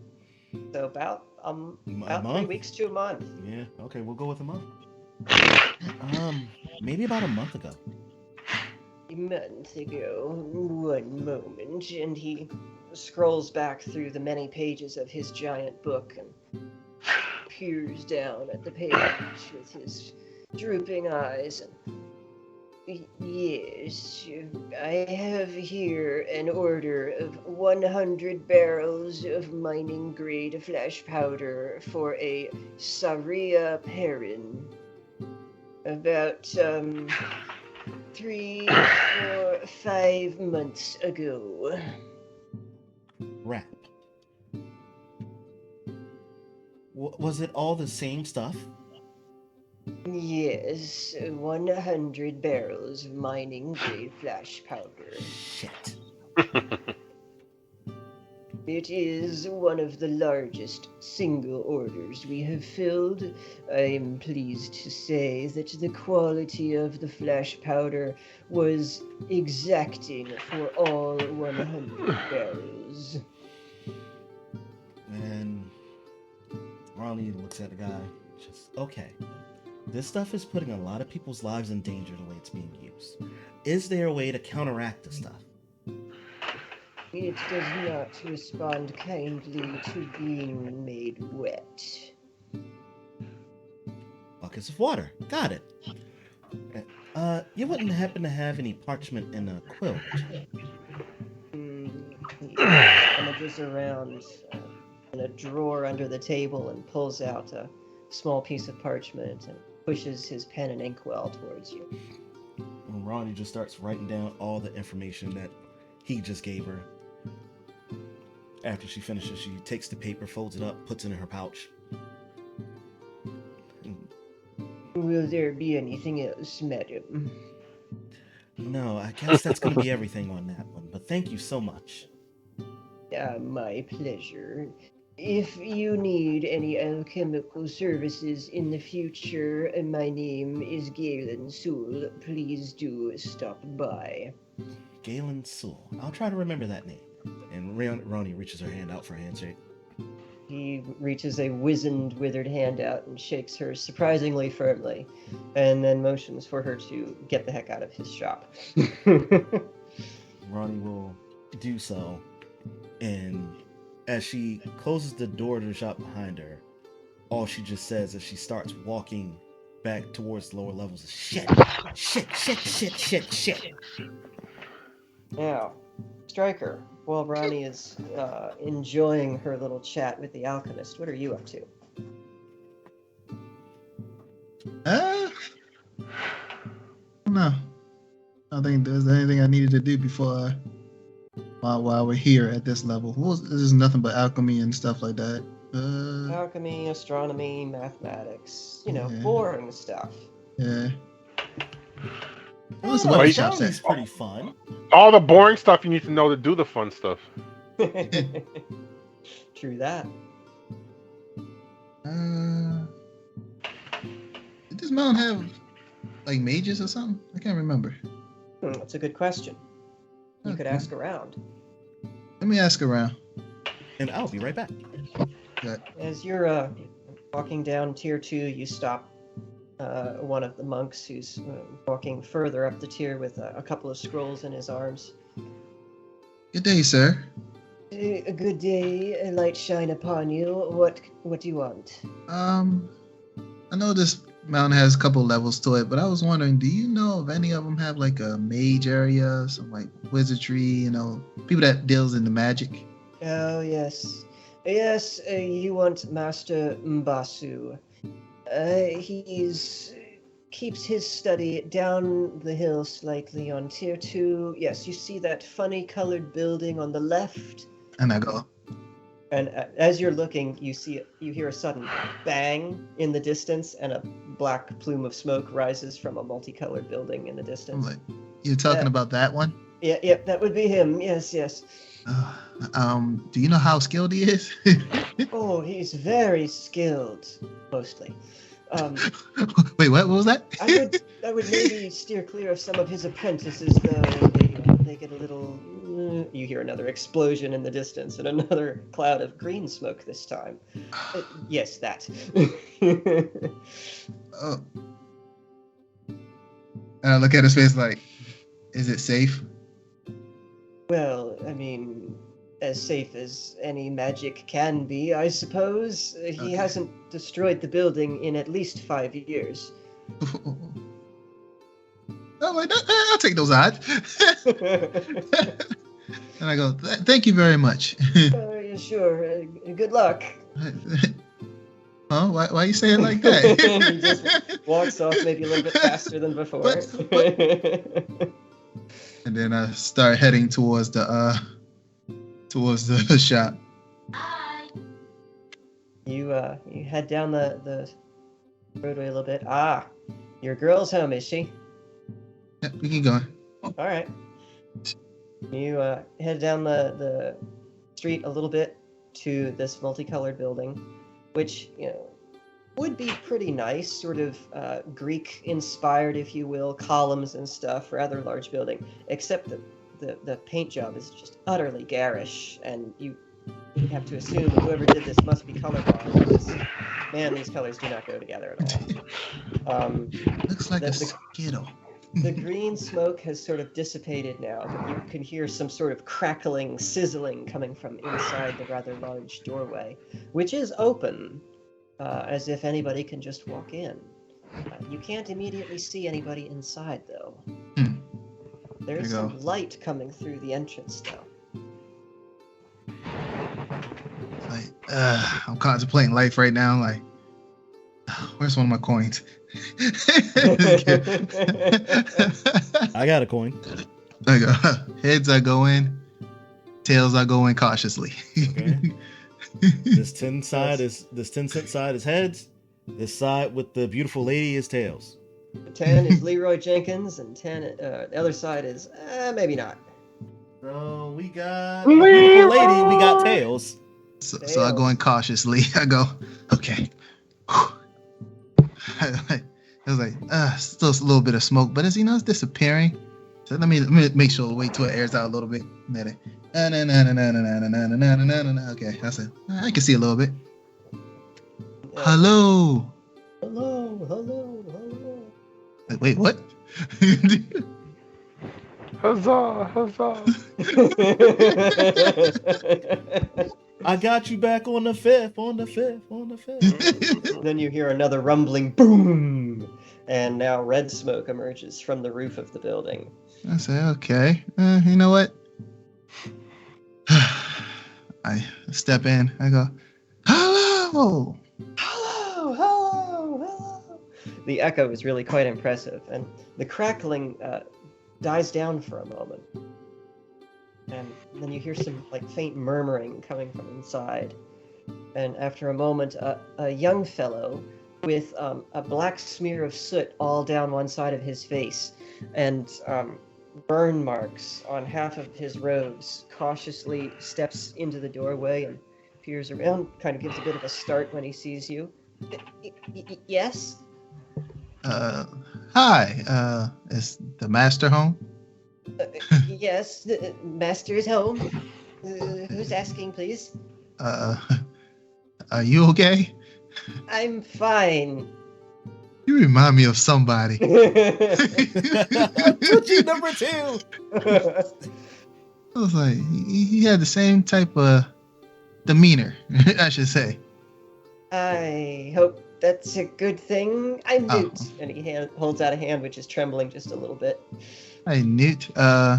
Yes, I want to discuss with the master about, maybe help with some magic, controlling it, or at least starting to figure it out. Oh, a new initiate. That's wonderful. I just started yesterday myself. I'm having a little bit of trouble with the fire spells, as you can see, but don't worry. One day I will be the greatest world shaper in, well, the world, I guess. Yeah. Good to meet you. He seizes your hand and shakes it vigorously. And I go, you're kind of strong there, young man. I've been working out on it, Oh, yeah. Oh, right. The master. Come on in. Come in. I like Newt. I And the walk fact in. that he's working on fire spells is oddly suspicious. I slowly walk in. I go, okay. Just make sure nothing explodes. Something explodes, I can just jump out real quick. Oh, that's a good idea. Should we? I don't think we should teach the arsonists fire spells. That'll be fun. Well, it's not like we put me in directly in the game and said, "Hey, here's Sergio, have fun," and then suddenly everything's on fire. But that never happened. Oh, this spell will light up. Yeah, this that's spell will never light a whole happened. block on 3 fire. times Oh, in really? 3 Oh, different no. games, but it's never happened. Never happened. The arsonist, that's too powerful. I like the steady buildup of the flame. All right. Yeah, so I walk in. I go, okay, just keep my eyes on the swivel. You know what I'm saying? The building is less of a building than more of like a colonnade that surrounds a very large courtyard. And there are some interior rooms you can see as you're looking around. Doesn't matter. Thank you. It's all good. Sorry. Colonnade surrounding a very large courtyard. Some interior rooms, but Newt leads you right past those and straight into the courtyard where you can see a half dozen young individuals are assembled, all of them wearing these sort of dark blue robes similar to what Newt is wearing. with various, stains, blotches, burn marks on them. And all of them are confronted by a tall, older man, I would say, end of his middling years, dark hair, sharp, pointy beard, with a look of supreme smugness on his face as he watches you be led in by one of his pupils. And, I stay properly, just so I don't feel like I'm disrespecting him. You know what I'm saying? Just walk in slowly. He watches you get led in for a moment, and then very flamboyantly spreads his arms wide. Say, welcome to training hall of Master Mbasu. I am Master Mbasu. I assume you come here to learn from me, yes? Yes. Yes, very good. Don't tell me name, I won't remember anyway. Come, gather around students here. Students, introduce yourselves, and then give stranger a robe. Hold on. 1 second. What do you want? I actually want to ask you a question before I get started. Oh, okay? Always with the questions, these initiates. What do you want? And I look at the kids. I was like, they probably won't know. Have you ever dealt with void magic? Void magic? What is this void magic you speak of? Let's say it's like dark magic. You're wanting to learn dark magic. That's very good. Dark magic do awesome things, very powerful. Unfortunately, not good for initiates. Tend to explode. What? You see my face go. Okay. Well, hey, what about lightning? You got lightning, right? Lightning, excellent spells. Tend to make initiates explode, but very good. What?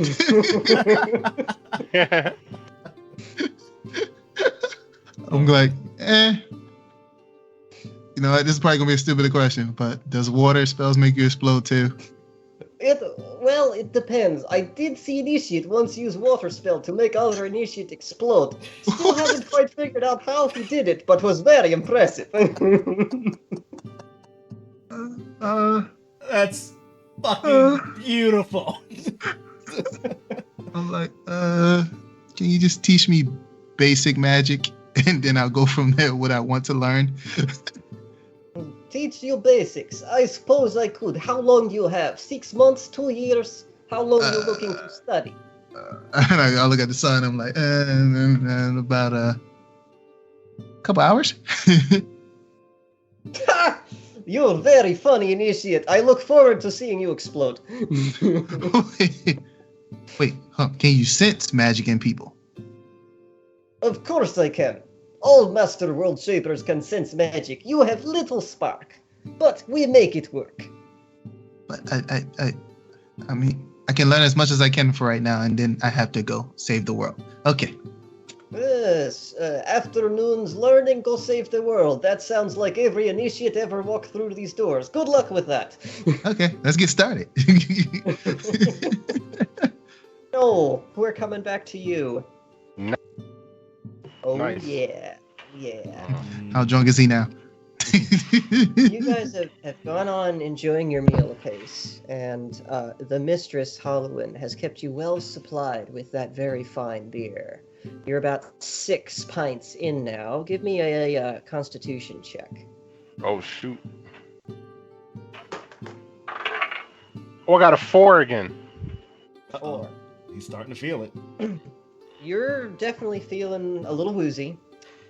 Jeb is completely smashed, and he's leaning back and forth in his chair, slopping the beer all over the place, telling you stories, although most of the stories are incomprehensible.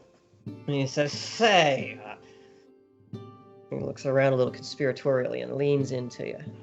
"You like to gamble, my friends?" Well, I have nothing to gamble, so... That's okay, neither do I, but we can do it anyway. I admit, but before I came to Coup de Fame, I was a little bit of a gambler. It was one of my bad things people do. But I do really quite enjoy it. I tell you what, we do this. Were you friends with your wife's boyfriend? Maybe yes. And also no.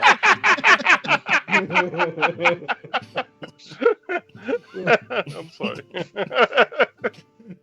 I'm not even laughing at the statement. I'm laughing at the sheer impeccable timing and reaction. From Yeah, Mighty that Mage. delayed Just response. so Yeah. fucking perfect.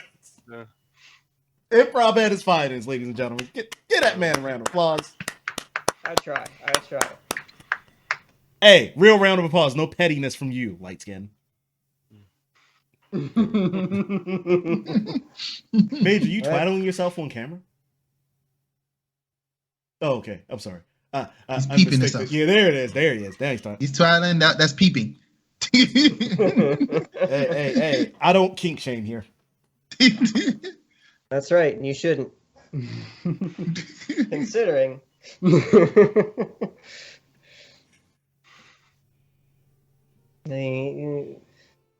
here. I'll tell you what we'll do, right? It's a simple game. And he pulls out a silver piece and lays it on the middle of the table, very unsteadily. I wager a silver piece that I can chug this beer before you do. What do you say, pal? You want to try it? Of course I'll try it. That's my boy. All right. Get ready. Get set. Go. And he goes back. Give me 100 side. Okay. This has got bad spell written all over it, and I love it. Oh, come on! I got a 94. I'm rolling terrible now. That guy juiced my stomach. And Mighty Mage is rubbing the back of his neck. I get the feeling he rolled worse than the 97 somehow. Did he roll 100? Jeb got a 3. Wow. Oh, dang. Jeb just slams that thing back. And... oh, yeah, that's the good stuff. I'm like, wow, did that even touch your tongue on the way down? That's what she said? Think so? Maybe not. We should try again. And he pulls out another silver piece and lays it on the table. And asks I'll run again. Come refill your beers. I'll play again. Is this the Drunken Noll? Lady Hollowin refills your beers, gives you another one of those sidelong looks as she tops off yours. Like she's waiting for something, a predator lying in ambush. Steps back a minute to allow this to play out. Ready? Get set. Go. Let me roll. Let me roll another one. Another 100 side. Okay, it was better. I got a 53. This time, you slam it back and finish before he does. It touched my tongue that time. Did it touch yours? Oh, it definitely touched my tongue, but I inhaled it. I'm good. Oh, don't inhale it. You're supposed to drink it. We need to go again so you do it right. And he pulls out another silver piece and lays it on the table. Oh, last one. All right. The mistress comes and refills your cups again. He's having trouble keeping all of his beer in his mug. All right, ready? Get set. Go. I got a 56 that time. 56.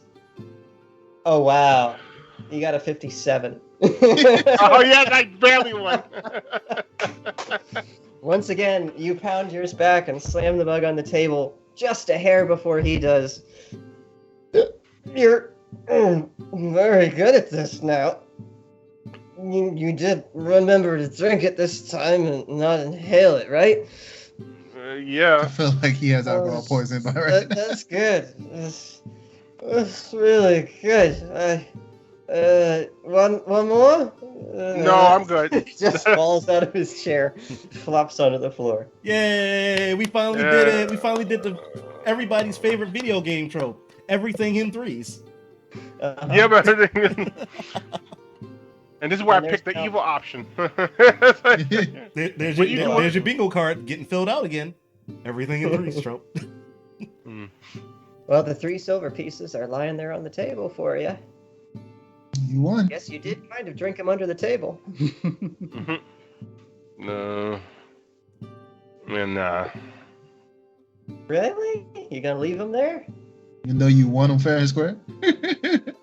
Oh, you mean the silver? Oh yeah, I'll take Put those. on the table. All right. Well, make sure to add them to your character sheet this time. Yeah, I know. Actually, see how man. much you have. You won fair and square now. Last Noll standing. All right, there you go. The mistress saunters over That's a title. and looks down at Jeb on the floor, shakes her head. Boy, you sure showed him, dearie. Now, what say you show me those spear skills of yours, And I'm like, wait here, and I go I go get my spear. Right here? What do you mean? Wait. Does he bump into Ronnie as he's running outside to go get his Not yet, because the spear is just leaning on the wall outside. Oh, So you go and get your spear and come Yeah. back then, huh? Yeah. Then I'm like, okay, this is the standard stance. What are you doing? I'm That's showing not my what spears. That's not what I meant at all. And I- How are you? So, what Okay. do you mean? You don't want to learn how to fight? And I start like here, like grab it. And I start grabbing her and stuff. I'm like, okay, this is the position. And it goes 2 hours later, and she starts being intrigued. Like, wow, so. I'm gonna need you to roll a 12 side for me. oh no. Noll's about to get It's raped. only gonna go one of two ways, people. Oh, I got a 9. A 9. Oh, lucky for you, Noll does not get raped. Oh, now all right. Roll me 100 side then. Okay.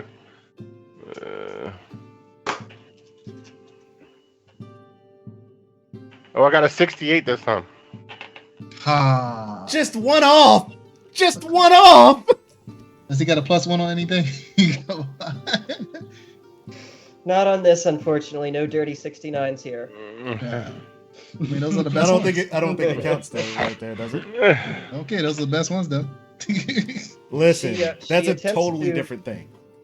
She attempts to resist your efforts to put her in the right fighting stance, to teach her the moves, but you are stronger, and so eventually she just sort of gives up and goes along with it. Mm. And you spend the next hour drunkenly moving her through the forums, and several times throughout, she tries to, like, turn this into a situation where she can, like, put you on a table or on the floor and start taking your clothes off. But every time you're just like, no, that's not right, and you put it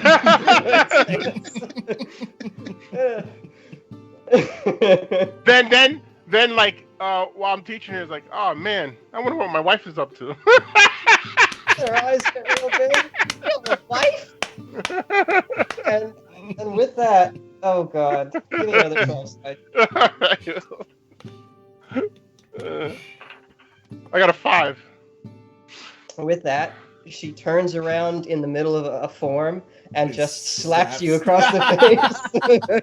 The minute you said roll 12 side and he rolled a 5, I saw that one coming. Oh, and then I'm like, oh wow, that's pretty. Yeah, that's how you do it. They get too close. You can't stab in the steer. Do a defensive punch. She just like stomps up in the kitchen and slams the door behind her. Why? What? Oh man, I was getting to the good part. Oh well, maybe next time.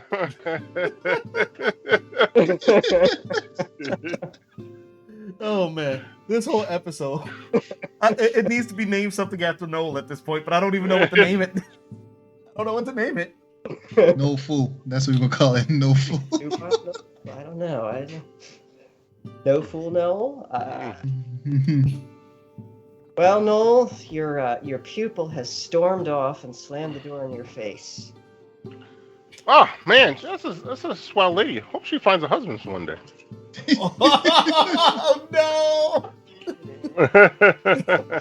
Tell me she hears that. Tell me she hears that. Nah, she slammed the door. I'm talking to myself in my head. Not good enough. Well, buddy, what you doing? Your beer's empty, the food's gone, you've pocketed 3 silver, and you've aggravated the girl. What's next? Sounds like a standard Noll day, actually. Yeah, I'm just gonna go. You know what? I'm just gonna like try to sober up, and it's like, you know what? I need to train with this thing. So I'm gonna learn how. I'm gonna start doing training with my 2-handed sword. Inside the kitchens, or are you gonna go outside for that? Outside, obviously. All right. He's drunk and trying. You sort of stumble through the door to the kitchens and gather the remaining gear that was sitting outside and pick up the 2-hander sword. And a little bit unsteadily, start practicing different swings and cuts and lunges. And the people around you start getting real nervous and start giving you a real wide berth. Because your moves, we'll say, are not exactly, clean and professional, lathered up as you are. The legend of Drunken Witherspoon. New achievement unlocked. Drunken sword.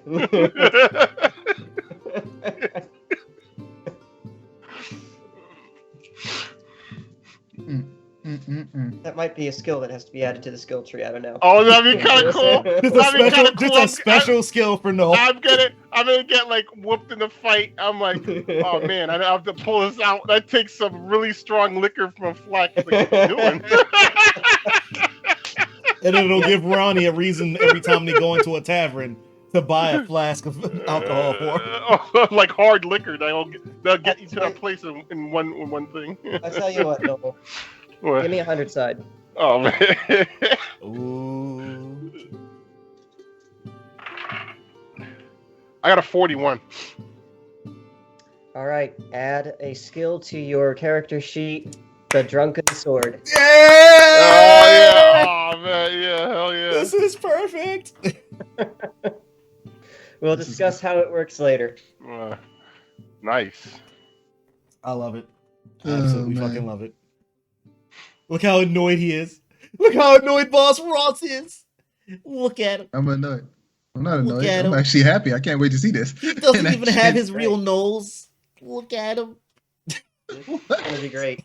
We're gonna have Stryker trying and failing to shoot fireballs, and Noll stumbling around the battlefield with a drunken sword. And yes, Boss Ross, that's the rumor I'm starting right now. Your nose isn't real. That's the rumor. Pass it on. Nose isn't real. Yep. It's actually an anime nose, just it's a little bump drawn on his face. Yep.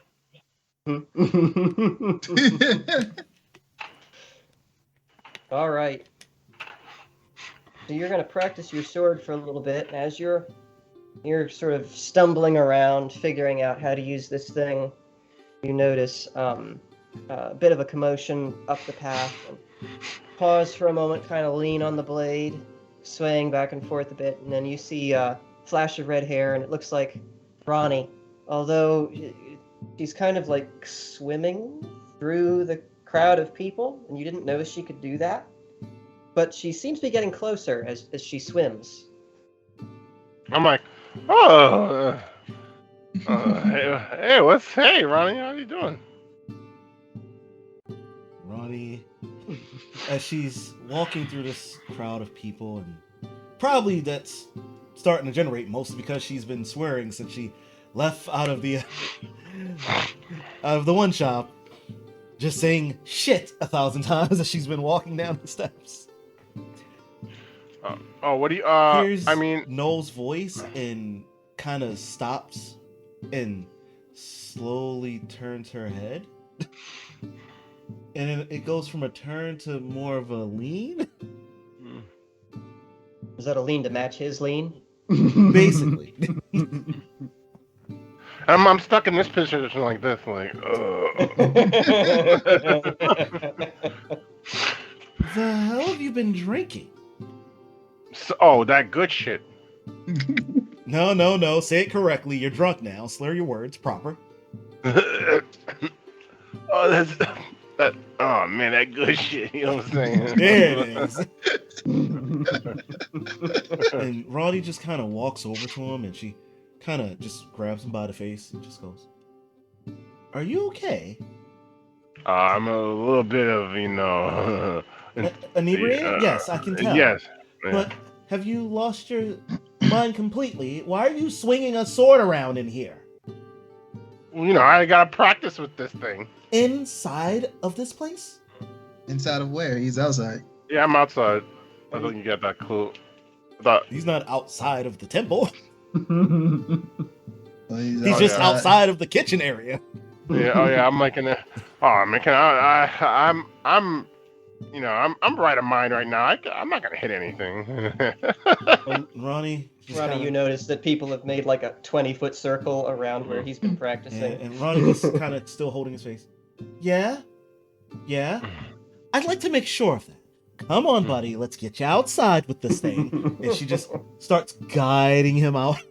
Yeah, oh man, Roddy, you're such you're such a pal. And as she's guiding him out, she turns her head and just goes, "I am so sorry for this, everyone."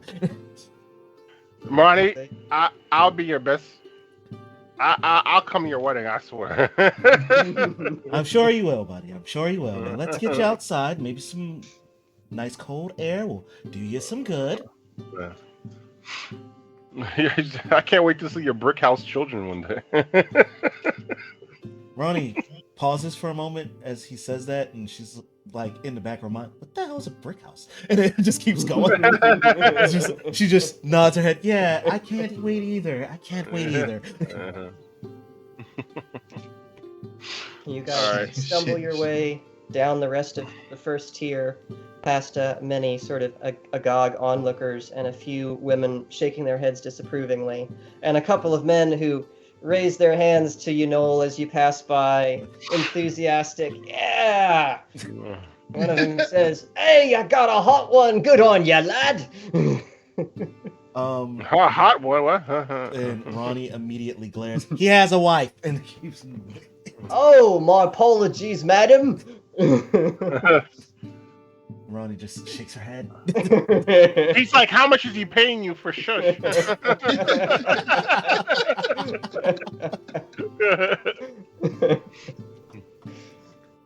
Shame. This definitely gotta be something based off of Noll. Not far from the truth.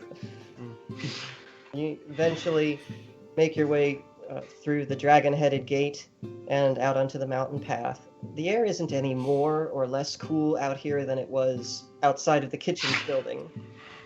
But at least you're away from most of the people milling back and forth on the first tier. Which is all Ronnie needed. Can I practice here?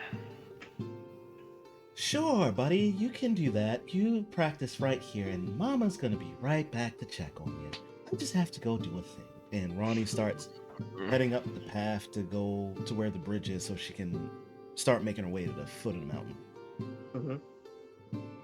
Noll, give me a 12 side for Dex to see if you can continue doing the forms on the path. I got a 10. On your face. A 10. That'll do.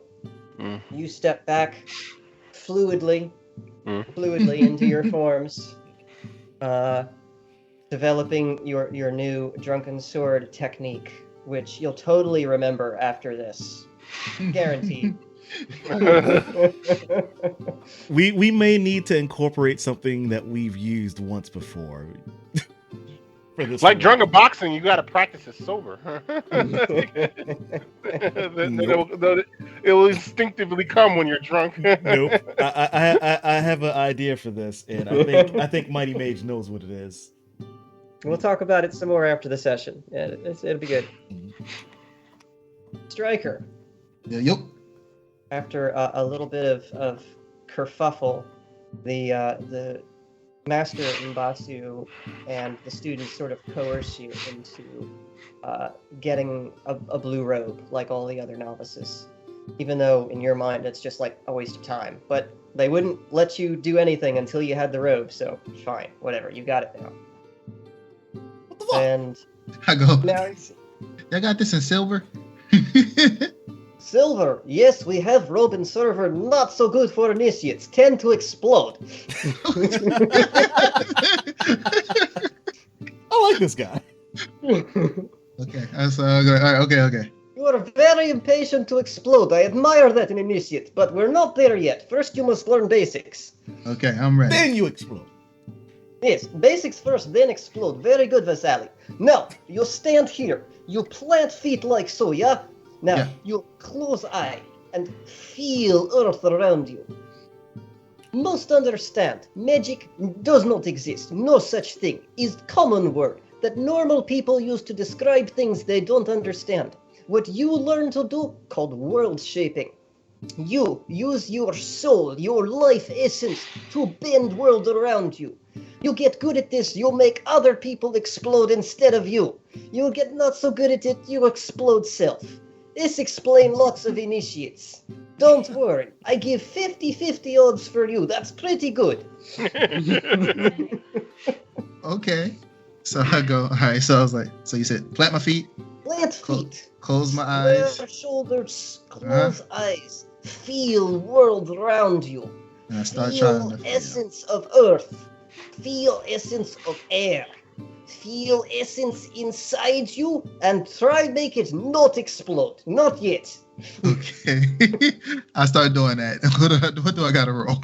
I just know. Give me a 12 side for intelligence. I don't know why you're laughing. This guy's impeccable. Uh, I wish I had magic now. Would you teach me how to world shape magic, man? 9 minus Right, 1, so yeah. that's an 8. An 8? Yep. Close your eyes. You feel the air. You feel the earth. You feel a little hungry. A little bit thirsty. Not feeling any weird essence or a need to explode. And when you open your eyes a moment later, you're surprised to see Master Mbasu is like right up in your face. Are you concentrating? Feel essence within. Close eye. Try again. Okay, buckle down. I try again. Give me another. I really 12. focus this time. But I was like, I feel his hot breath on my face. So I'm like, I feel like. It doesn't smell pleasant. He definitely had some coffee this morning and didn't brush afterward. And yeah, it's noticeable. So I got a 10 this time. So that's 10. still another minus 1. So that's a 9. Fine. You try to ignore the hot coffee breath on your face and not pay attention to the fact that this guy is literally like right up against almost touching your nose and focus on feeling the earth and feeling the air. I feel something. And I guess I open my eyes and I go, ah! What you feel is worthless. Focus. I get I was like, you know what? Take 2 steps back. Take 2 steps back. Use world shape to make me take 2 steps back, student. Oh, okay. And I get serious. I'm like, you know what? Screw this. And I'll buckle down and I do this again. And then someone screams like, your girl's cheating on you. What? I take his wife and bend her over if he can't make you move. I hate y'all so much. Sally. I got a 1. A 1. Oh, I guess Sally saying that just threw you off completely. Yep. You kind snap open and you round on the students like, which one of you is my Sally? I was like, stop distracting me. I gotta focus. Face in his hands and grabs your head, swivels you back around to look at him. Focus! Okay. Flat feet. Square shoulders. Close eye. I do that and I take a deep breath. I go, When breathe in, imagine essence of earth flowing up through feet, into legs, into chest. When blowing out, imagine earth essence come up out of chest into mouth. and into air.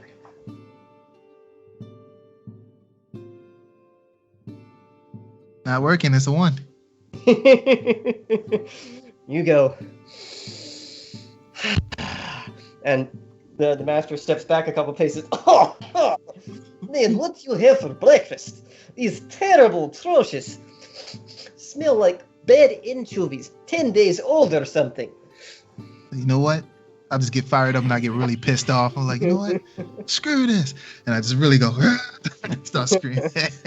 Oh, gonna say and power up, are you? Yep. Say and power up, are you? Maybe if he can't imagine air and earth, maybe he can imagine us rising into his wife one by one. I get so mad. I'm like, who said that? I tell you what. Surge, roll 100 side. Yay! Rolling 100 side. Wait, who am I rolling this on? On Sally, or am I rolling this on someone else? Vasali. You're rolling this for Vasali. Oh, hold on. Yeah, no, you know what? I'll do it. Sally doesn't deserve metal die. 49. 49. As Visali makes this crude joke, some of the other students look around for a moment and then they kind of grin and nod at each other and they start making similar comments. Yeah, I bet your girl's real good and bad. We're gonna find out, ain't we, boys? Yeah, we're gonna have some fun with her now. Please tell me this give me an advantage. It's super, Yeah. like, really. Advantage on your 12-side roll. So let's have another one. Okay. Roll it twice this time. Come on, I believe in you. The highest one was 8. Highest one was 8. Which makes it a 7, because -1 on his intelligence. Yep. Yeah? You go, "Ah!" And for a brief moment, you feel something. But that could just be a fart coming. Like, no. Not really sure. I keep going. I'm like, yeah, I feel something. I'm gonna do it. Right? Give us another 100 side surge. Oof. Oh, 43. God damn 43. it. It's gonna piss me off even more, huh? The other students kind of die out a little bit, but Visali keeps going. Come on, Visali, give us another one-liner. Oh, come on. You so pathetic. Your wife must hate that you have small genitalia. I go, what? Give us another 12 side with advantage this time. Let's go, Striker. Let's go. Let's go, Striker. Let's go. Either way, it would be the Let's 5. God damn it, Striker. You have one job. I'm going to use your wife's poop shoot. You wanna do what? Oh no. Now the others are getting into it. Y'all really trying to roll me up here. Yes, actually. All right. Goat and Surge both roll 100 sides. Oh, okay. Oh Lord, here we go. Nope, that's an 80, 81. Oh, I got a 20 10. first. Oh, God damn it. This Oh. Well, That'll damn. make up for some of the others. Striker, roll your Three. 12 side 3 times and Oh, take crap. the highest. I got a 10. Oh my god. Baby, come on, baby, come on. That is a 9. A 9. That's the Again, you going, veins popping in your forehead. How dare these people slander your girl? And the moment you feel something, maybe a warmth, but that could just be an impending heart attack. Your blood pressure's definitely really high right now. And finally, Master Mbasu steps forward amongst the jeering and looks you dead in the eye and says, "Your girl's so ugly, no one in this room would actually want to bang her." Well. Everybody roll 100 sides. Well, all of us? Everybody, all of you just roll 100 I got sides. Even me? I got Even 50. I got 50. What you Even got? me? I gotta roll 100? God damn. Hold up, let me go. Oh, nice. I got a 31. Beautiful, beautiful. Make sure I got the right ones. Okay.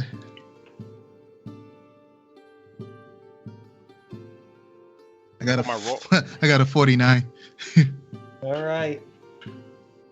Roll 4 12 and take the highest.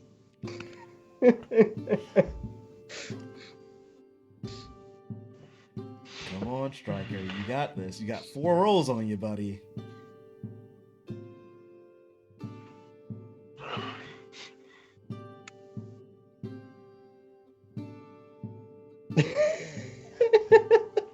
God damn it, Striker. You only had one job. You know what? Hold on. Let me do something. I want to check something real quick. Because if it is this, then I might not be able to use this thing anymore. What thing? You're Okay, using that's the dice box? Yes, I was. Yeah. This dice box is kind of messing me up with the little Phelps that's on the Oh. bottom of this. Because I literally just got an 11. So you're rolling off of it, you got an 11. What were the 4 that you got before? A 1, a 2, and 2 5s. Wow. So yeah. So 5 then is a 4. I don't know what you've been rolling badly for. I've been rolling just fine. Well, do yours had the little chip things on the bottom of them? Yeah. Oh, well then I don't They all know. do. Maybe it's Interesting. Well, we'll try one more round. Yep. You go, ah! And again, briefly, you feel the warmth. But again, that could just be a heart attack coming. Because these people are dissing your chick, and you're torn between trying to power up and do the magic and just bitch slapping everybody. I was so close. The master folds his arms, and a small, smug grin appears on his face. That little pointed beard looks so stupid, but he just grins through it. Yes. Your girl is a garbage heap, not even fit for horse to mount. Fatter than my Aunt Jessica. And she's fucking huge. Come on, no, you gotta say got, something. You got one? Wait. Her titties look like a bunch of mosquito bites. Really? That's what That you one went with? broke me. That one broke me. That's there belongs yours. Everybody roll 100 sides. All right. That's I got a 16. I got another 49. I got a 50 even. Okay. Striker, 4 12 sides.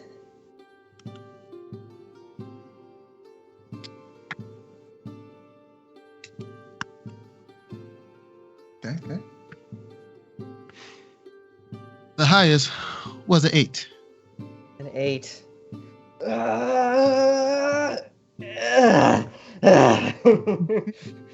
This time the warmth fades almost as soon as it comes. You actually feel a little bit of pain in the chest now, a little bit of numbness in the arm. Yeah, it might be a heart attack. I don't know. I go, wait, let me try something else.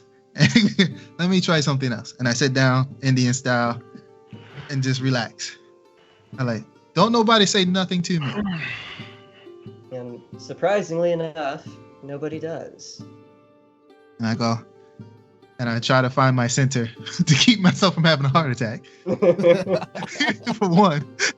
And bitch slapping all these people. You said give you 100 side? Yeah. That is a 52. The numbness in the arm starts to go away. Okay. The tightness in the chest fades a little bit. Yeah. And I try to tap into that little spark that the void left and see what could come out of it. And I go, and I say, sorry, Oracle. And I start focusing on that power. Focus on the little spark that touching the altar, and then the void stone left behind. Mm-hmm. Reach out for it. Give me a 12 side. That is an 8. 8. You feel it there, but it's just out of your reach. It's like it's laughing at you. It's right there. I said, it's laughing at me. That starts getting me pissed off. I say, no, don't waver from your inner peace. Does it get louder? No, don't you dare. What is it? What? Oh, no, wait. We already established that. Never mind. Reggio stays with his urn. Yes, that's right. And I go, hey, good thing I still got a piece of his ashes. Oh. Oh. Did you? Does that Did you keep Actually did. Does that negate? Oh yeah, because he took a small bit. Oh, Yep. does that negate? So that means Seregios might occasionally step in, but he's gonna feel really weird doing it. I did keep some of his ashes, so like keep part of my buddy with me. All right, you know what? I'm gonna say, Seregios, give us a coin flip. Heads, you have an opportunity to make a haunting here.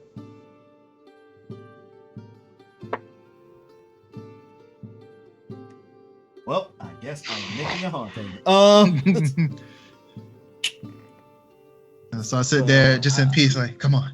Before I You get know into how this. before it was like you were a body without a head? Mhm. Now it feels like you're a head without a body. And that's worse, somehow. There's what I needed. That's the detail I needed for this. Okay, thank you. Striker, what is going on? Dear God. Where's my chest? Where's my arms? I don't even have any legs. Striker. And in my head, I'm just like, shut up. I am trying to focus. Focus on the fact that I don't have a body. First I didn't have a head. Now I don't have a body. Now it all makes sense. You know What what? did you do? You know what? I will put your ashes back after I complete this power that I am supposed to have, but it keeps laughing at me. These kids keep getting on my nerves. I can't do this. And I start breaking down inside my head. Like, Striker, would you stop being such a whiny, complacent little bitch for 5 seconds? It's unbecoming of you. Seriously. in my head, I'm looking at him right now. My eyes open He's inside like my a head. song that never ends. What'd you just call me? A whiny, childish, pugnant little bitch. Oh, that roused me up a little bit. I was like, You say you want this power that's hovering over your head. Then be a man and take it. Seregios, give me 100 side.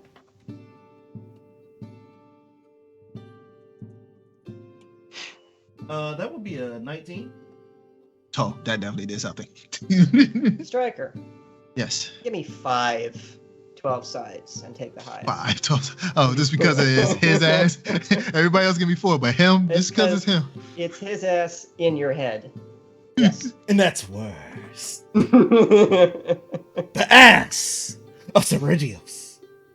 He doesn't have an ass. He Damn, doesn't you're have a right. body at all right Where's now. my ass? Where's my sweet ass? Jesus. Oh, the highest was a 12. Oh yeah. Bing, ding, ding, ding, ding. And with this, that's the last straw. Like, you can't take it anymore. You're not just going to reach out there and let that thing float in front of you, laughing at you. You reach out and you grab that motherfucker and you squeeze it for all that it's worth. And you imagine that it's Seregios' head that you're squeezing. By the way, good Goodfellas impression there, sir. Look, I thought I was the only one who loved Goodfellas, but goddamn. That was, I'm only the class.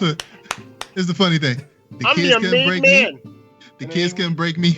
The master couldn't break me. But it takes Seregios and his little piece of bullcrap little boy spark to break me. And I go, Remember Joe Pesci's character thought he's gonna be a made man, and he ended up in the lounge. He's like, "Oh shit!"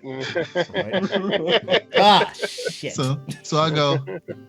So after he says that to me, I was like, and all of a sudden you see me in my body out here still not moving, but inside I just go, I am done with this petty bullshit. And then go off and I go, just real quick and grab it. I'm like, Guys, or if we're just losing Jason? what happened? Are you still with me, guys? Yeah, we're good. I'm here. Yeah, I'm here. Oh, so the problem's on my end. Uh-oh. Oh. Let me know when you're I back. can hear you now, at least. Yeah, so. So I go, yeah. So after I'm tired of all this, and I just go and grab it, like, "Tara!" And I just like, I control you. And as you say that, Seregios' head just smiles, and he just says, "Good work." I go, fuck you. Right back at you. So what happens to Mighty Mage? Striker, you feel a roaring light burst from your chest, or at least that's what it feels like. Doesn't actually happen that way, but it feels like that. And you stand up from your little Indian squat, and I'm saying ball dark your lightning. hands up in the fists. The air kind of crackles around you. I'm doing dark And- lightning. Just to let you know. Dark lightning. Dark And you lightning. open your eyes, and the first thing you see. What was the name of the guy? Crap. Which one? The kid or the guy? The kid. Sal. Vasali. Yeah, Vasali. Vasali. That's what he is. Yes, Vasali. I could not remember that. Save my soul. That's the first person you see. I go. I give him the death stare of all death stares, and I go, "You better run." Vasali just looks around and goes, "Wait, what?" And by some chance, out of nowhere, I'm right in front of him real quick. He didn't even see that happen. I was like, "Boo." And the only words that he will manage to get out is "son of a." You calling down some dark lightning then? You calling down some dark lightning? I'll do it right next to him. Right next to him? All right. Yeah, I ain't gonna strike him. I want to see if he shit himself. Give me a 20 side. On the side, there we go. That is a 16. Is that plus anything? No, this is. Oh wait, yes, it's your attack. Attack So modifier. what's your attack modifier? +5. Plus 5. Yeah, we'll say that hits. Yeah, that's a 21. Yep. It better. Oh, so as I go talking, and all of a sudden, boo! A lightning comes straight next to him, and it cracks the ground right next to him. And it said, "Next time you make fun of my wife, I make you explode."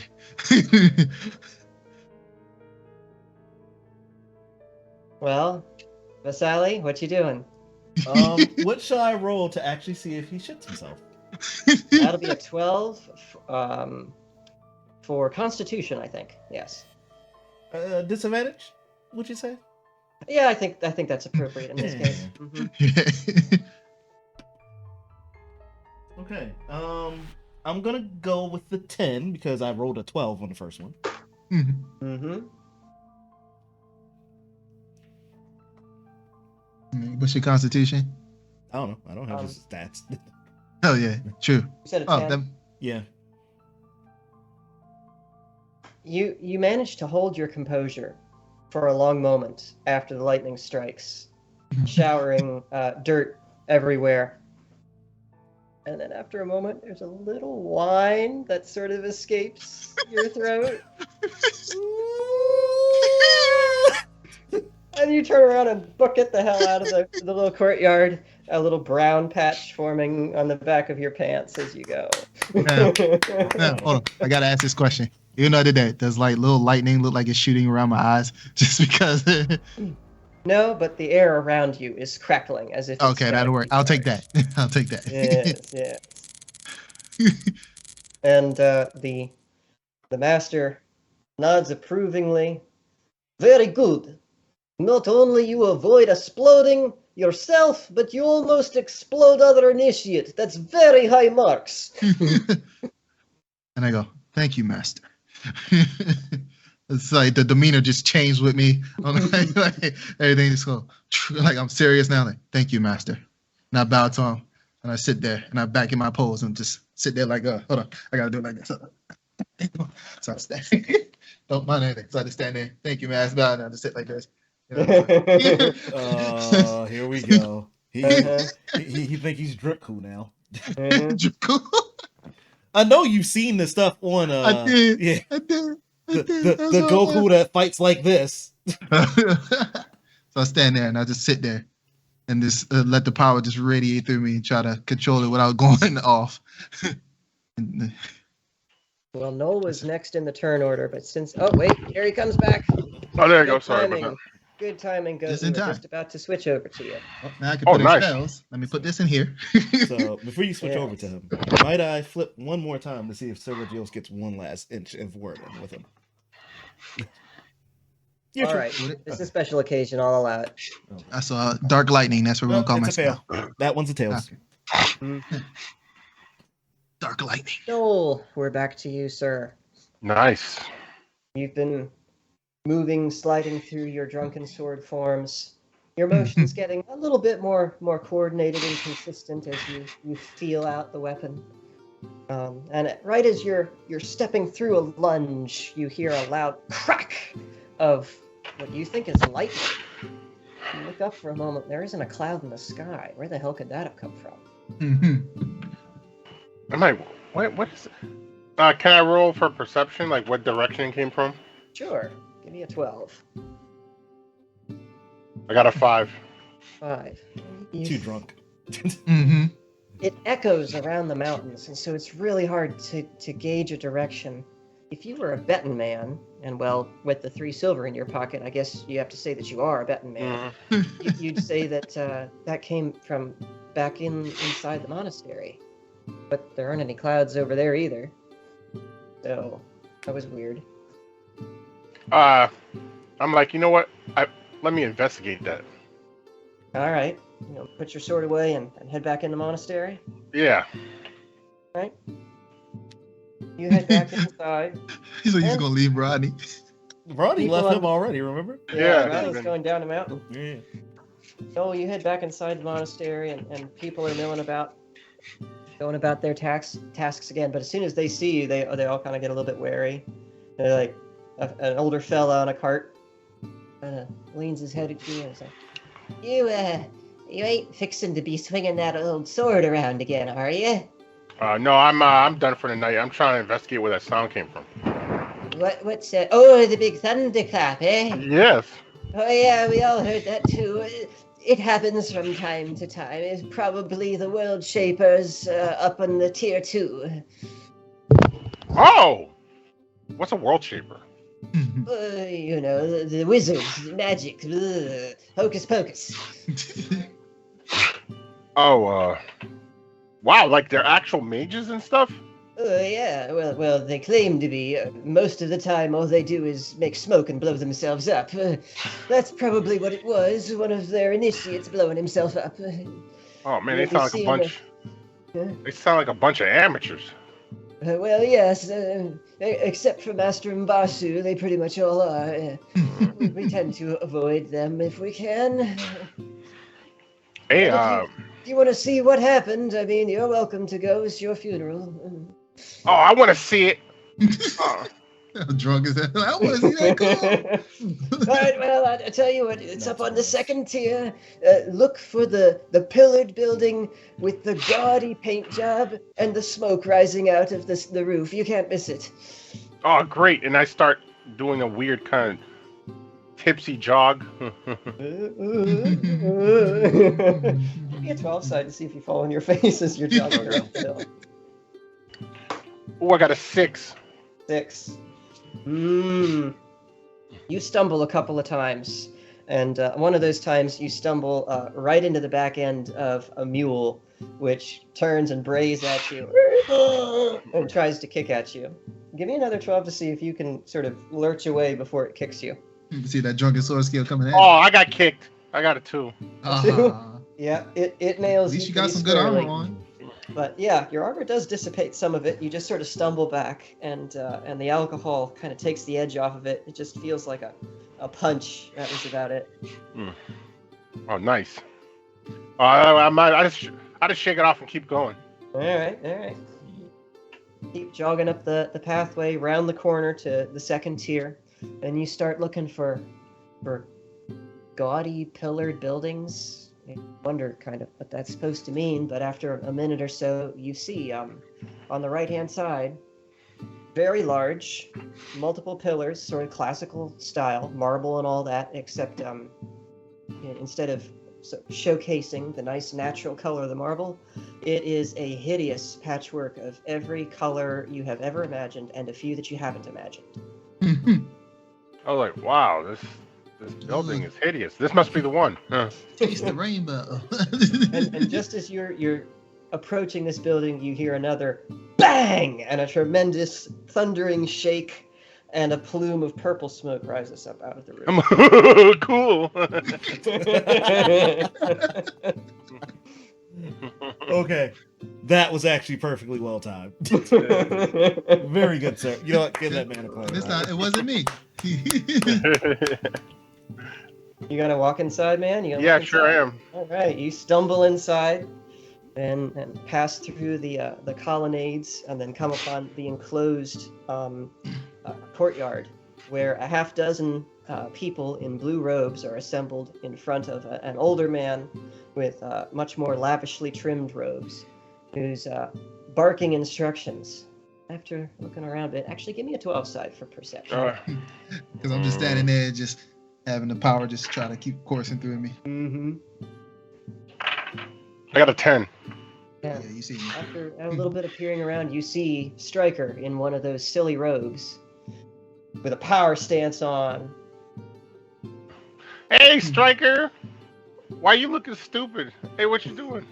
And in that instant, I don't say nothing. I just sit there with the power, just sitting there. And that's it. And I go, I breathe real quick, and I turn around real quick, get right in front of his face. What's up, buddy? It looked like you were trying to fart or something. You good? And I go right back in line.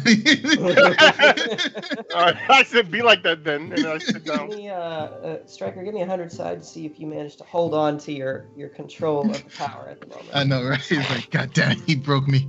He broke me. That is, God damn, you broke my power. 93. Yep, you lost it. God. As soon as I get back in line, I'm like, duh. God dang it. Maybe you need to relax. You want some ale or something? I was fine. And I try to go back into the state again. I go, all right, let's try this again. Calm myself. And I try to go back into it. Let's have the 12 sides. Just one this time. Yep. That is a 7. It takes some doing.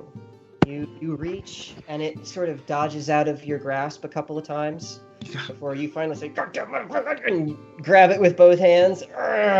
And it helps if you picture Seregios' face and imagine that you're throttling him. Just see it.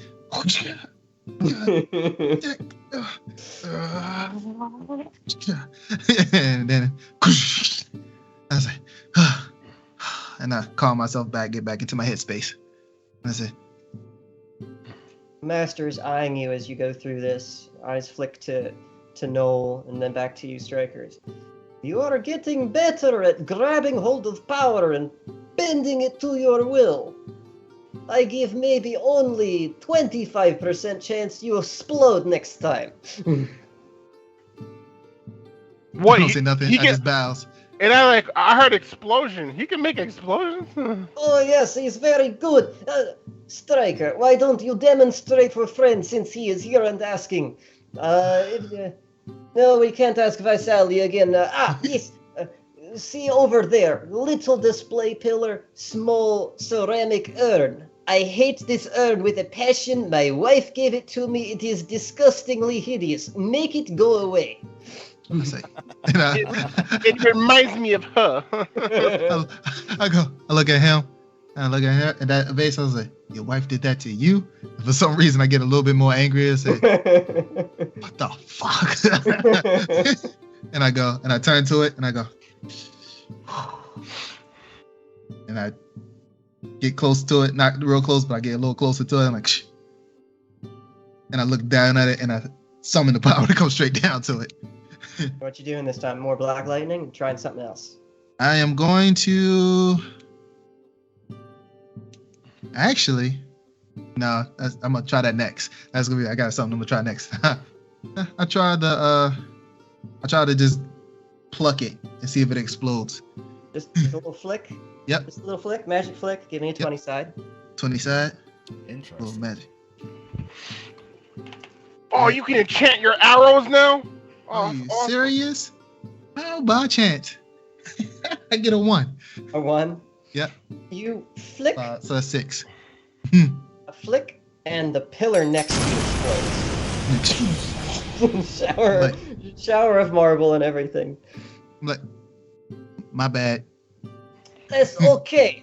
I did not like that pillar anyway. Okay.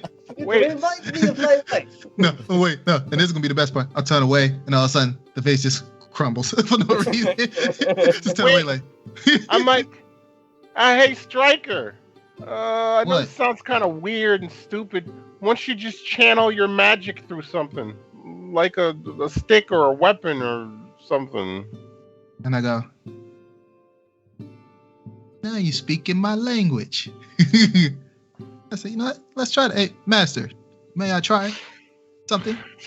This is normally activity reserved for Acolyte, as it tends to make initiate explode. But we try it anyway, because you are on a roll. And he walks over to the other end of the courtyard, where there's a small table, and he picks up a wooden stick, kind of gnarly and twisted, and about 4 feet long, comes back and hands it to you. It's not like a carved staff or anything. It's literally just a stick that he picked up. Bark's still on it and everything. And he says, take this. Okay. Try and imagine that it is a focus for your anger and your power. And when you tend to cast spell through stick. Thanks, Master. Get back into my zone, grab the stick. And I go, Now, you missed ceramic vase earlier, but it crumbled anyway. So now I say, the pedestal on which it sat, I don't like that either. Make that go away. yes, Master. God, how much of this stuff did his wife give him? So I If go, you're wondering, she gave me a fucking lot. Did she give you this building? She was chief architect and mason who made building. and I stop for a second. I go, no wonder it's such an ugly color. I know. My theory is we explode each pillar one at a time and replace it as we go. Eventually it look like proper building, eh? So, and he slaps you on the back. Get to it. Start with pedestal. And that slap just like joked me like, I was like, huh, that was weird. And I go, so I focus, I go, and I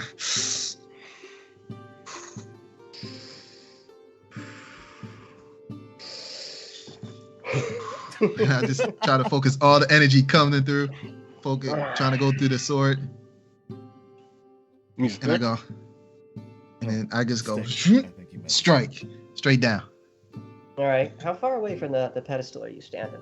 I say a good, well, I started walking and then it crumbled. So then I turned around like, really? I'll say about a good like 3 feet away.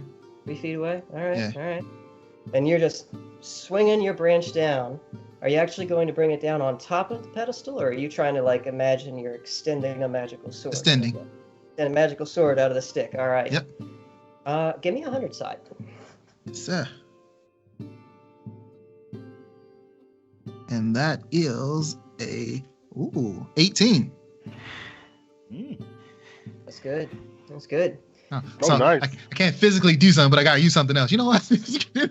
You raise the stick over your head, and Noll, you see a line sort of emerge out of the end of the stick. It grows about 3 feet long and then widens outward, and it looks like just a dark, shimmering sheet, almost like paper.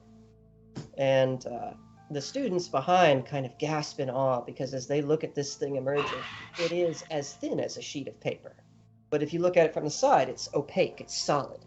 And as you go, ha, and you swing down, this thing cuts a line straight down this pedestal, thin as a sheet of paper.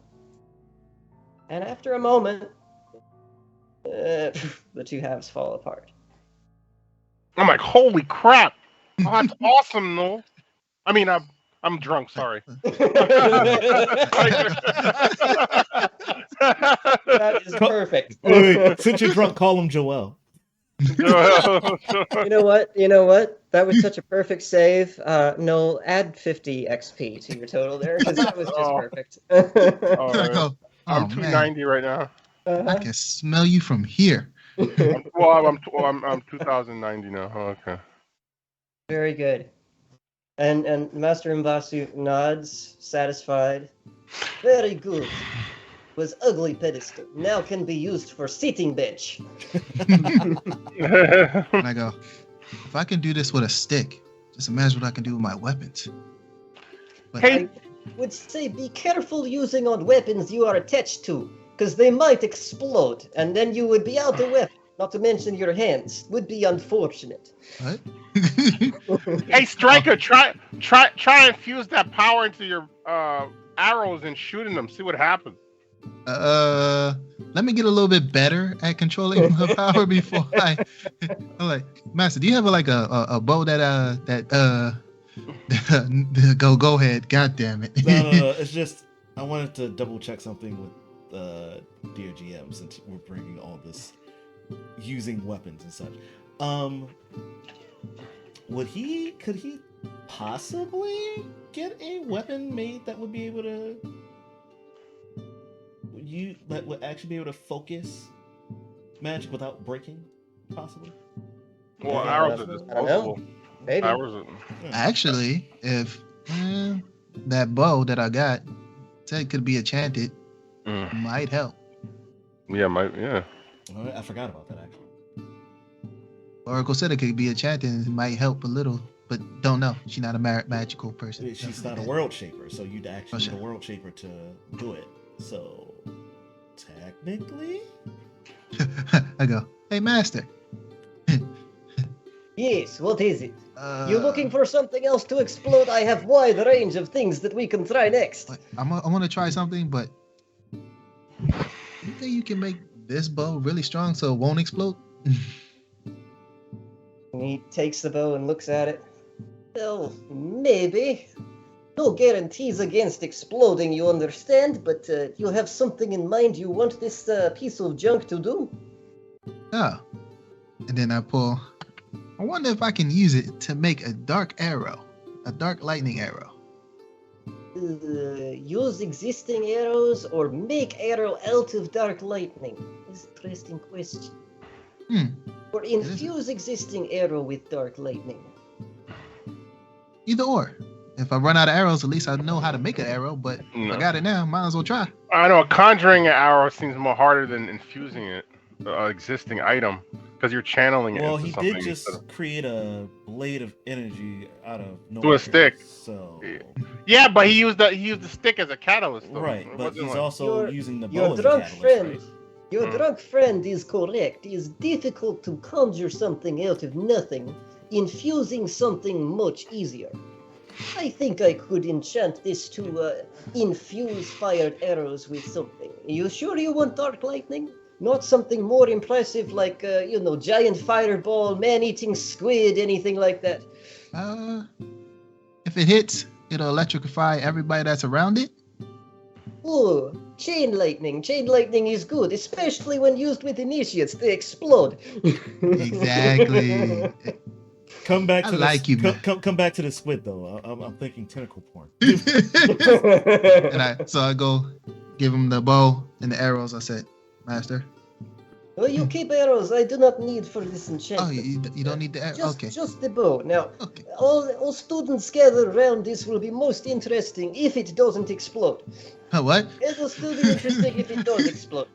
And I will use What? one of you as meat shield. And I step back just a little bit, like, hey, what's his name again? No, you have to be closer because weapon will be tuned to you specifically. Well, then I still take whatever his name is. Oh, should I roll to see if Sal comes back? I said, hey, buddy. Vasali, yes. Should I roll for Vasalius to come back? Yes, Vasali, bring him back. Let's see if he comes back. Come on. What do you want me to roll for it? That'll be 100 side. See if he has time to change his trousers. 48. 48? Nah, not quite. No, he's still in the changing room dealing with his Dang it. I was like, hold on, where's the other kid at that said my wife's boobs are Well, we don't need him for this. Okay. His skill is bupkis anyway. The master extends his hand out flat, palm down, and there's a rumbling noise, and suddenly the ground in the middle of the courtyard rumbles and then rises up about 2-3 feet to form a table, which he then lays the bow on top of. And he, That was awesome. gather around. Now, you, what is name? I forgot. Never mind. Don't tell me. I forget it anyway. You're this shit. You will explode. Side of table opposite from me, I go stand on the opposite side of the table. and place hand on bow. Okay, place hands on bow. And then I place hands on your hands on bow. This is why it's important you go first. If bow explode, your hand takes the shrapnel instead of mine. Whatever happened to the attunement? Well, you know, the blood also help with attunement. Okay. Yeah. Okay. Now, you feel power flowing through you, yes? You Yes. feel essence of earth and wind and air and fire and whatever else you want to say. I don't care. Yes, Feel I feel all of those things and place them into the bow. Okay. Imagine your essence flowing with theirs into bow. Then I flow my essence through you into bow also. Pause. Thank you. Now, hold tight while I reach inside and grab hold of essence. And I go, Boss? wait, what? Don't worry, I am adult. Oh, okay. Hey, cool. As long as you're an adult.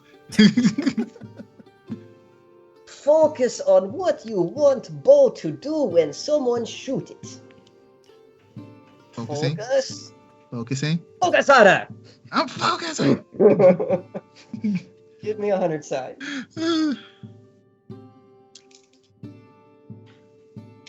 And that is, damn, 97. And you feel a sort of crackling of the air around you, and then it sort of sputters out. I'm like, come and on. the You can, master glares at you. You're not focusing! Focus harder! what? You talked about reaching inside of my. It distracted me a little bit. You feel me fondling your essence. Okay. I'm sorry. All right. Let's try this again, Master. I'm sorry. Roll another 100 side.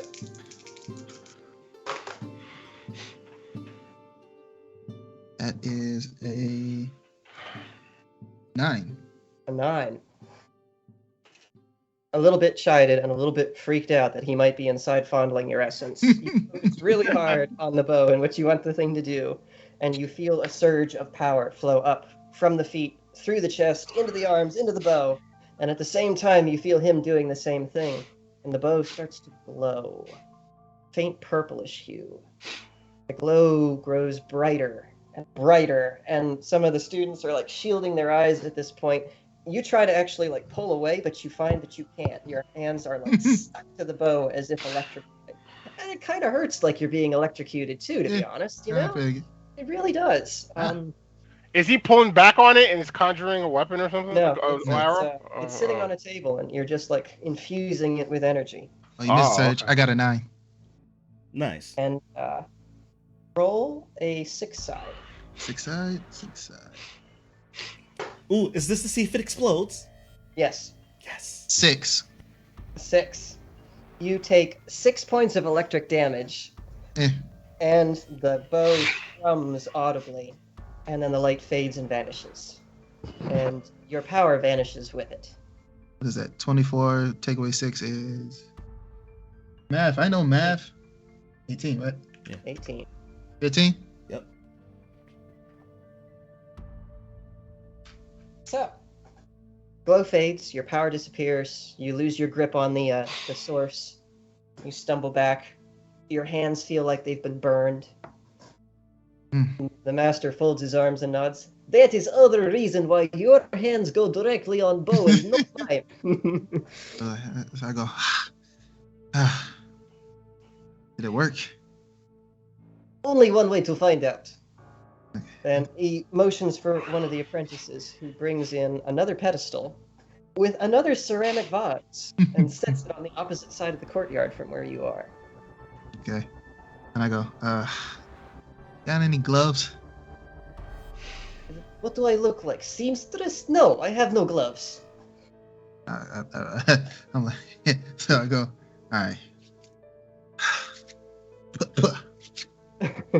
So, hey, sometimes we just gotta get down and dirty. I pick up the bow.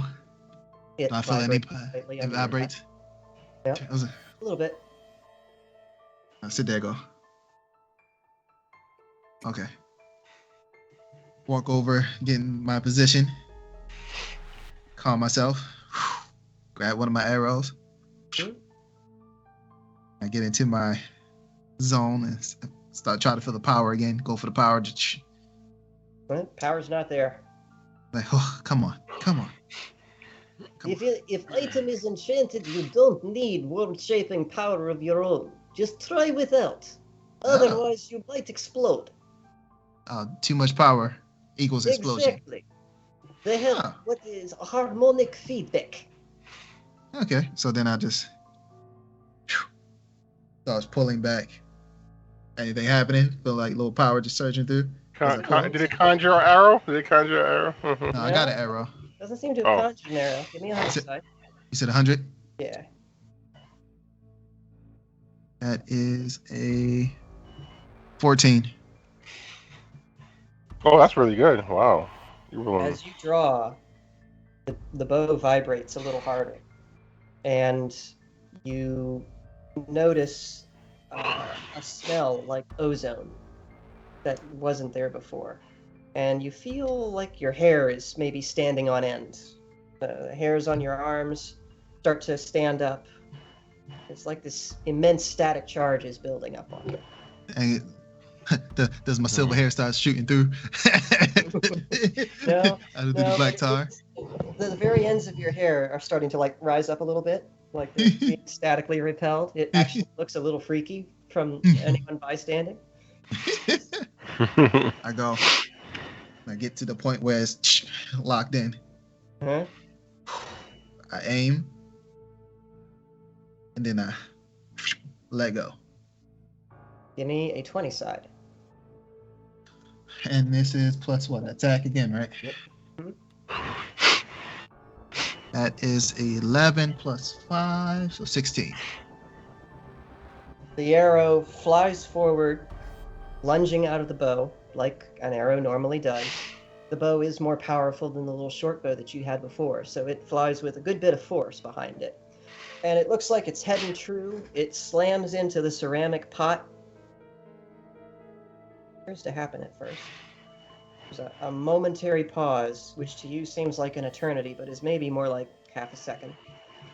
And then suddenly there's a crackling aura all around the vase and the pedestal, and twin forks of lightning surge in from like opposite sides of the courtyard and meet at that point where the vase was and explode and send little bits of ceramic flying Wow. all over the I place. create a lightning rod.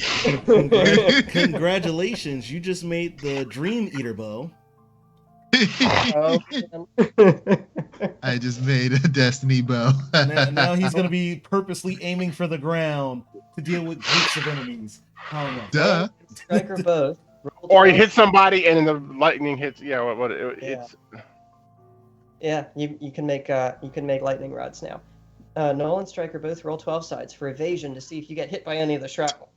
Oh yeah. No, I already know I'm probably gonna get hit just because. Oh no, I got a 4. Damn it. Oh, You're I drunk. definitely got hit. You're drunk. I definitely got hit. I got a 1. Yikes! You had a critical failure. That's he, like, he got caught in the amazement of it all. No. Striker, one of the errant forks of lightning reaches back and zaps you and sends you flying back a couple of feet. You land on your back, a little bit singed. Roll a 6 side for damage. I was like, oh, I gotta get some control of this power. That is a 4. A 4. So 4 points lightning damage. Goat, you get hit by some of the fragments of the pedestal and the vase. Roll a 4 side for damage. I got some armor though. I got a 2. 2. Most of it pings harmlessly off your armor. A couple of pieces do catch you in the head, in the face though, and leave a couple of small marks. Not too serious though. Okay. 2 points of damage, minion.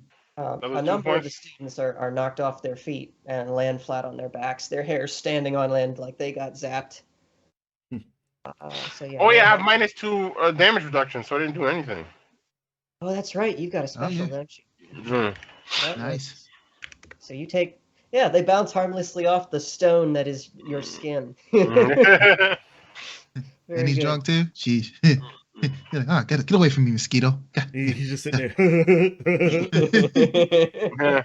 Awesome. What do you think of all that, Noel? Your buddy just launched a lightning. I'm like, arrow. oh shoot, oh man, you're super magical, Calamat. Oh, you're awesome, man.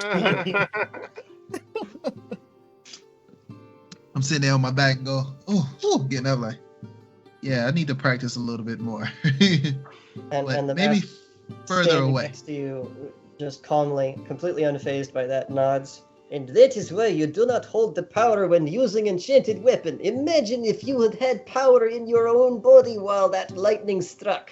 Yeah, Then you would certainly explode. you would have been happy. I love explosions, if you can't already tell. There you go. This guy's Master, so is there anything else I need to learn before?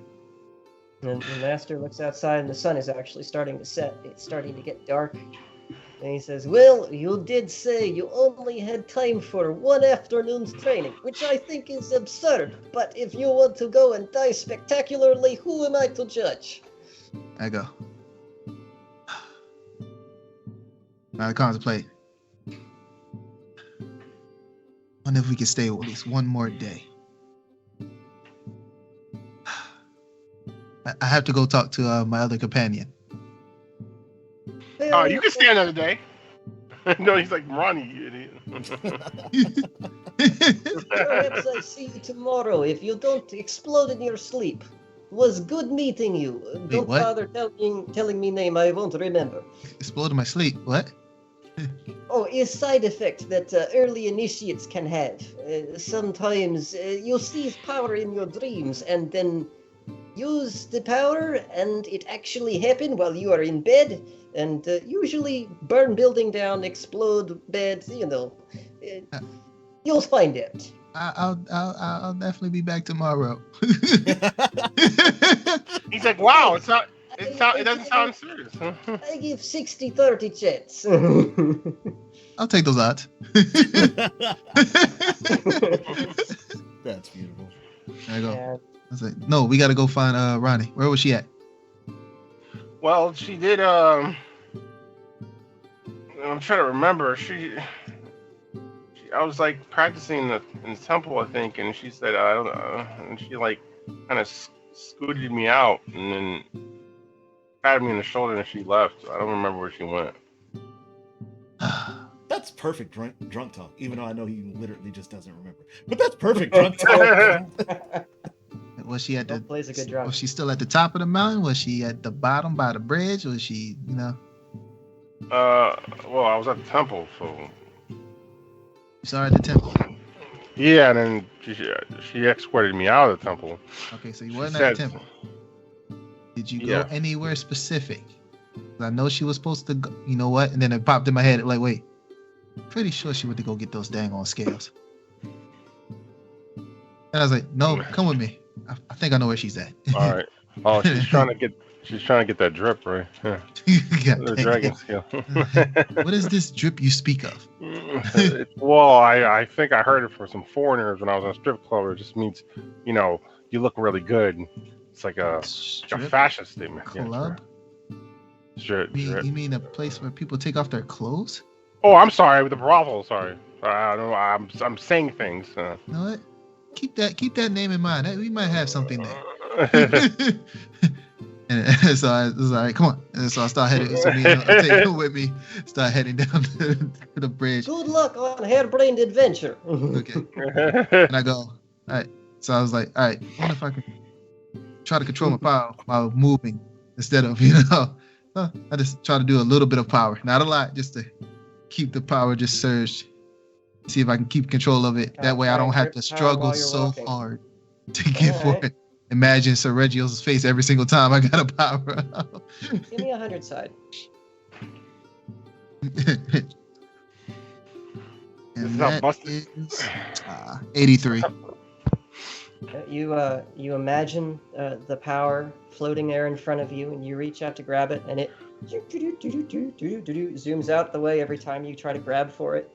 It seems to be moving in time with your footsteps, almost like the moving thing makes it harder. Oh, that's good. I actually need to keep doing that. make it easy while I'm on the run. I gotta try to tap into it. I was like, ooh, this make good training. Then I start picturing Sir Reggio's face now. I'll make it a little bit easier. You occasionally brush a finger against it, but his face kind of swings out the way. And Sir Regios, I will give you a coin flip to see if you make some remark about this. If that really is your head that he's trying to grab. Okay. What'd you get?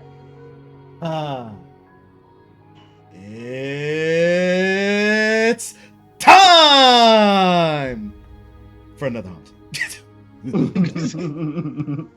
So, as he's sitting there and he's reaching for the orb, which for some reason he starts imagining it looks like Sir Regios' head, faintly out of nowhere, you just hear, "Really? That's your new strategy?" What do you mean it's my new strategy? And as you say that, you just see his head starts floating past you over and over again. It's like, now, which one of us are you actually reaching for? Hey, what? Like, sit still. And I try to grab him again. Which one are you reaching for? Give me 100 Me side. or this thing?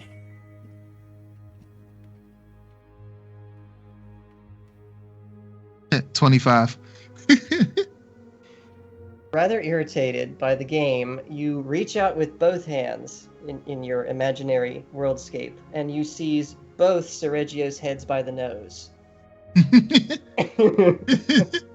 As you do this, Sir Regios goes, "I'm impressed." And then just, but unfortunately, I'm not tagged. And I was like, huh. Okay, but I still got this thing. And I start slowly channeling some of the power. Like, You just know, to feel this it. is a very interesting game you've decided to play. Oh, God damn. Shut up now. Let me focus. You heard what Onwin said. I know what I Give us heard. 100 side. Give us 100 side. Your side. Mm-hmm. Okay. What's that? No.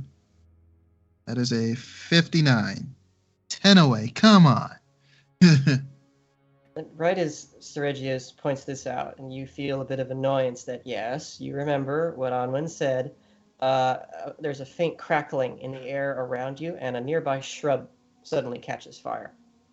Like, oh, I need to focus, man. Oh, God dang it. I try to hurry and put it out real quick. I'm like, God dang it. No, you notice as you guys are walking that all of a sudden a bush off to your left just spontaneously catches fire. The You gods. don't realize that he's been like trying to mess with the power again. Kristen Noll. I think he's literally doing what he's supposed to be doing. He's rubbing his head. He's just drunk. I'm trying. Can you repeat it again? I'm sorry, I dozed off. Oh, it's getting to be about that time. Oh, it's You not guys are fun. walking down the path, and Mhm. a bush suddenly bursts into flame on your left. Whoa. Hey man, hey Striker, did you do this? What do you, you see, it's just me going, oh, what are you talking about? I don't know what you're trying to put it The out. bush just started, the bush just started. It was like lit in a fire. You're drunk. Let's go. Let's keep walking. You don't see it? See what? And as I stomp it out, like, what are you talking about? I don't see Oh. nothing. Oh, you mock me. I see. Hey, how do you think that happened? Was this a coincidence or what's going on? Definitely a quid. Yeah, what you said. Yeah, 'cause I'm trying to put this out. And I was just like, okay. And as you're doing all that, all you hear is, yeah, you see? You didn't even mean for that to happen, did you? Somebody was distracting me. Oh, sure. blame it on me, just telling the truth. The fact that you put it in the bow is one thing, but you still trying to use it outside of that? I'm a little skeptical. It'll be a last resort. Then see that it is. Try your best not to use it too much. That's why I'm just gonna have it small portion of the power running through me. Let's see how that continues. Meanwhile, I'm gonna go into a land where there's nothing but women and drink. In other words, I'm going in the back of your head, because that seems to be what's all that's in there for your dreamscape. I mean, seriously, do you think of nothing else? The question is, are all the women his girlfriend? No. Does that mean that Seregios is making out with multiple copies of your girlfriend in the back of your head? No, they're not all his girlfriend. For some strange reason, some of them are actually Ronnie, which is weird. Wait, what? No, you don't see nothing. And I'm blocking from my back of my head. No, get out of here. I take the vial and say, like, shut up. Just get ready to throw his ashes. Just laughs and just fades away. Although I will say, when he's taking the vial out and like shaking it around a bit, it does feel, Seregios, like you're tumbling end over end. That's the reason why he's laughing as he fades away. And that's where we're going to leave it for tonight, ladies and gentlemen. Yeah. Oh, Yeah. that was a fun episode. That was really fun. Yeah, it was I got good. magical powers now. Well, to be fair, you got them like 4 episodes ago. Yeah. Yeah. But now I can hone them. Yeah, okay, Mr. Novice. Like, He's going for exploding initiates. Very good. well, I took one class. I could I could do anything. Uh, I have Yeah. a certain set of skills. So, ladies and gentlemen, if you enjoy this crazy content and you want to see Stryker hurl more lightning bolts at himself and other initiates, hit that like button and subscribe. If you really want to see some more initiates exploding, leave a comment down below. If you don't want to hear anything more about initiates, then don't hit that bell button. Because if you do hit the bell button, you will find out about every initiate that gets exploded by Stryker. Mm-hmm. If you want to see more of Noll's sensual drunken sword dancing, leave that in a comment too. You know what I Have you just ever- realized? What is he doing? He's doing the drunken sword. If you have any marital advice for the man, he could probably use some of it. So you might want to leave that in the comments below. So You know what I Other just than that- realized? You know what I just realized? What? I became Deku. happened? The Holy first time the power. shit. I didn't think about that until now, like, because I just thought about it. Said the first power came out of nowhere. It's just I literally got power, real quickly got in front of somebody, and this is really a big old lightning strike came down. Was that the Delaware Smash?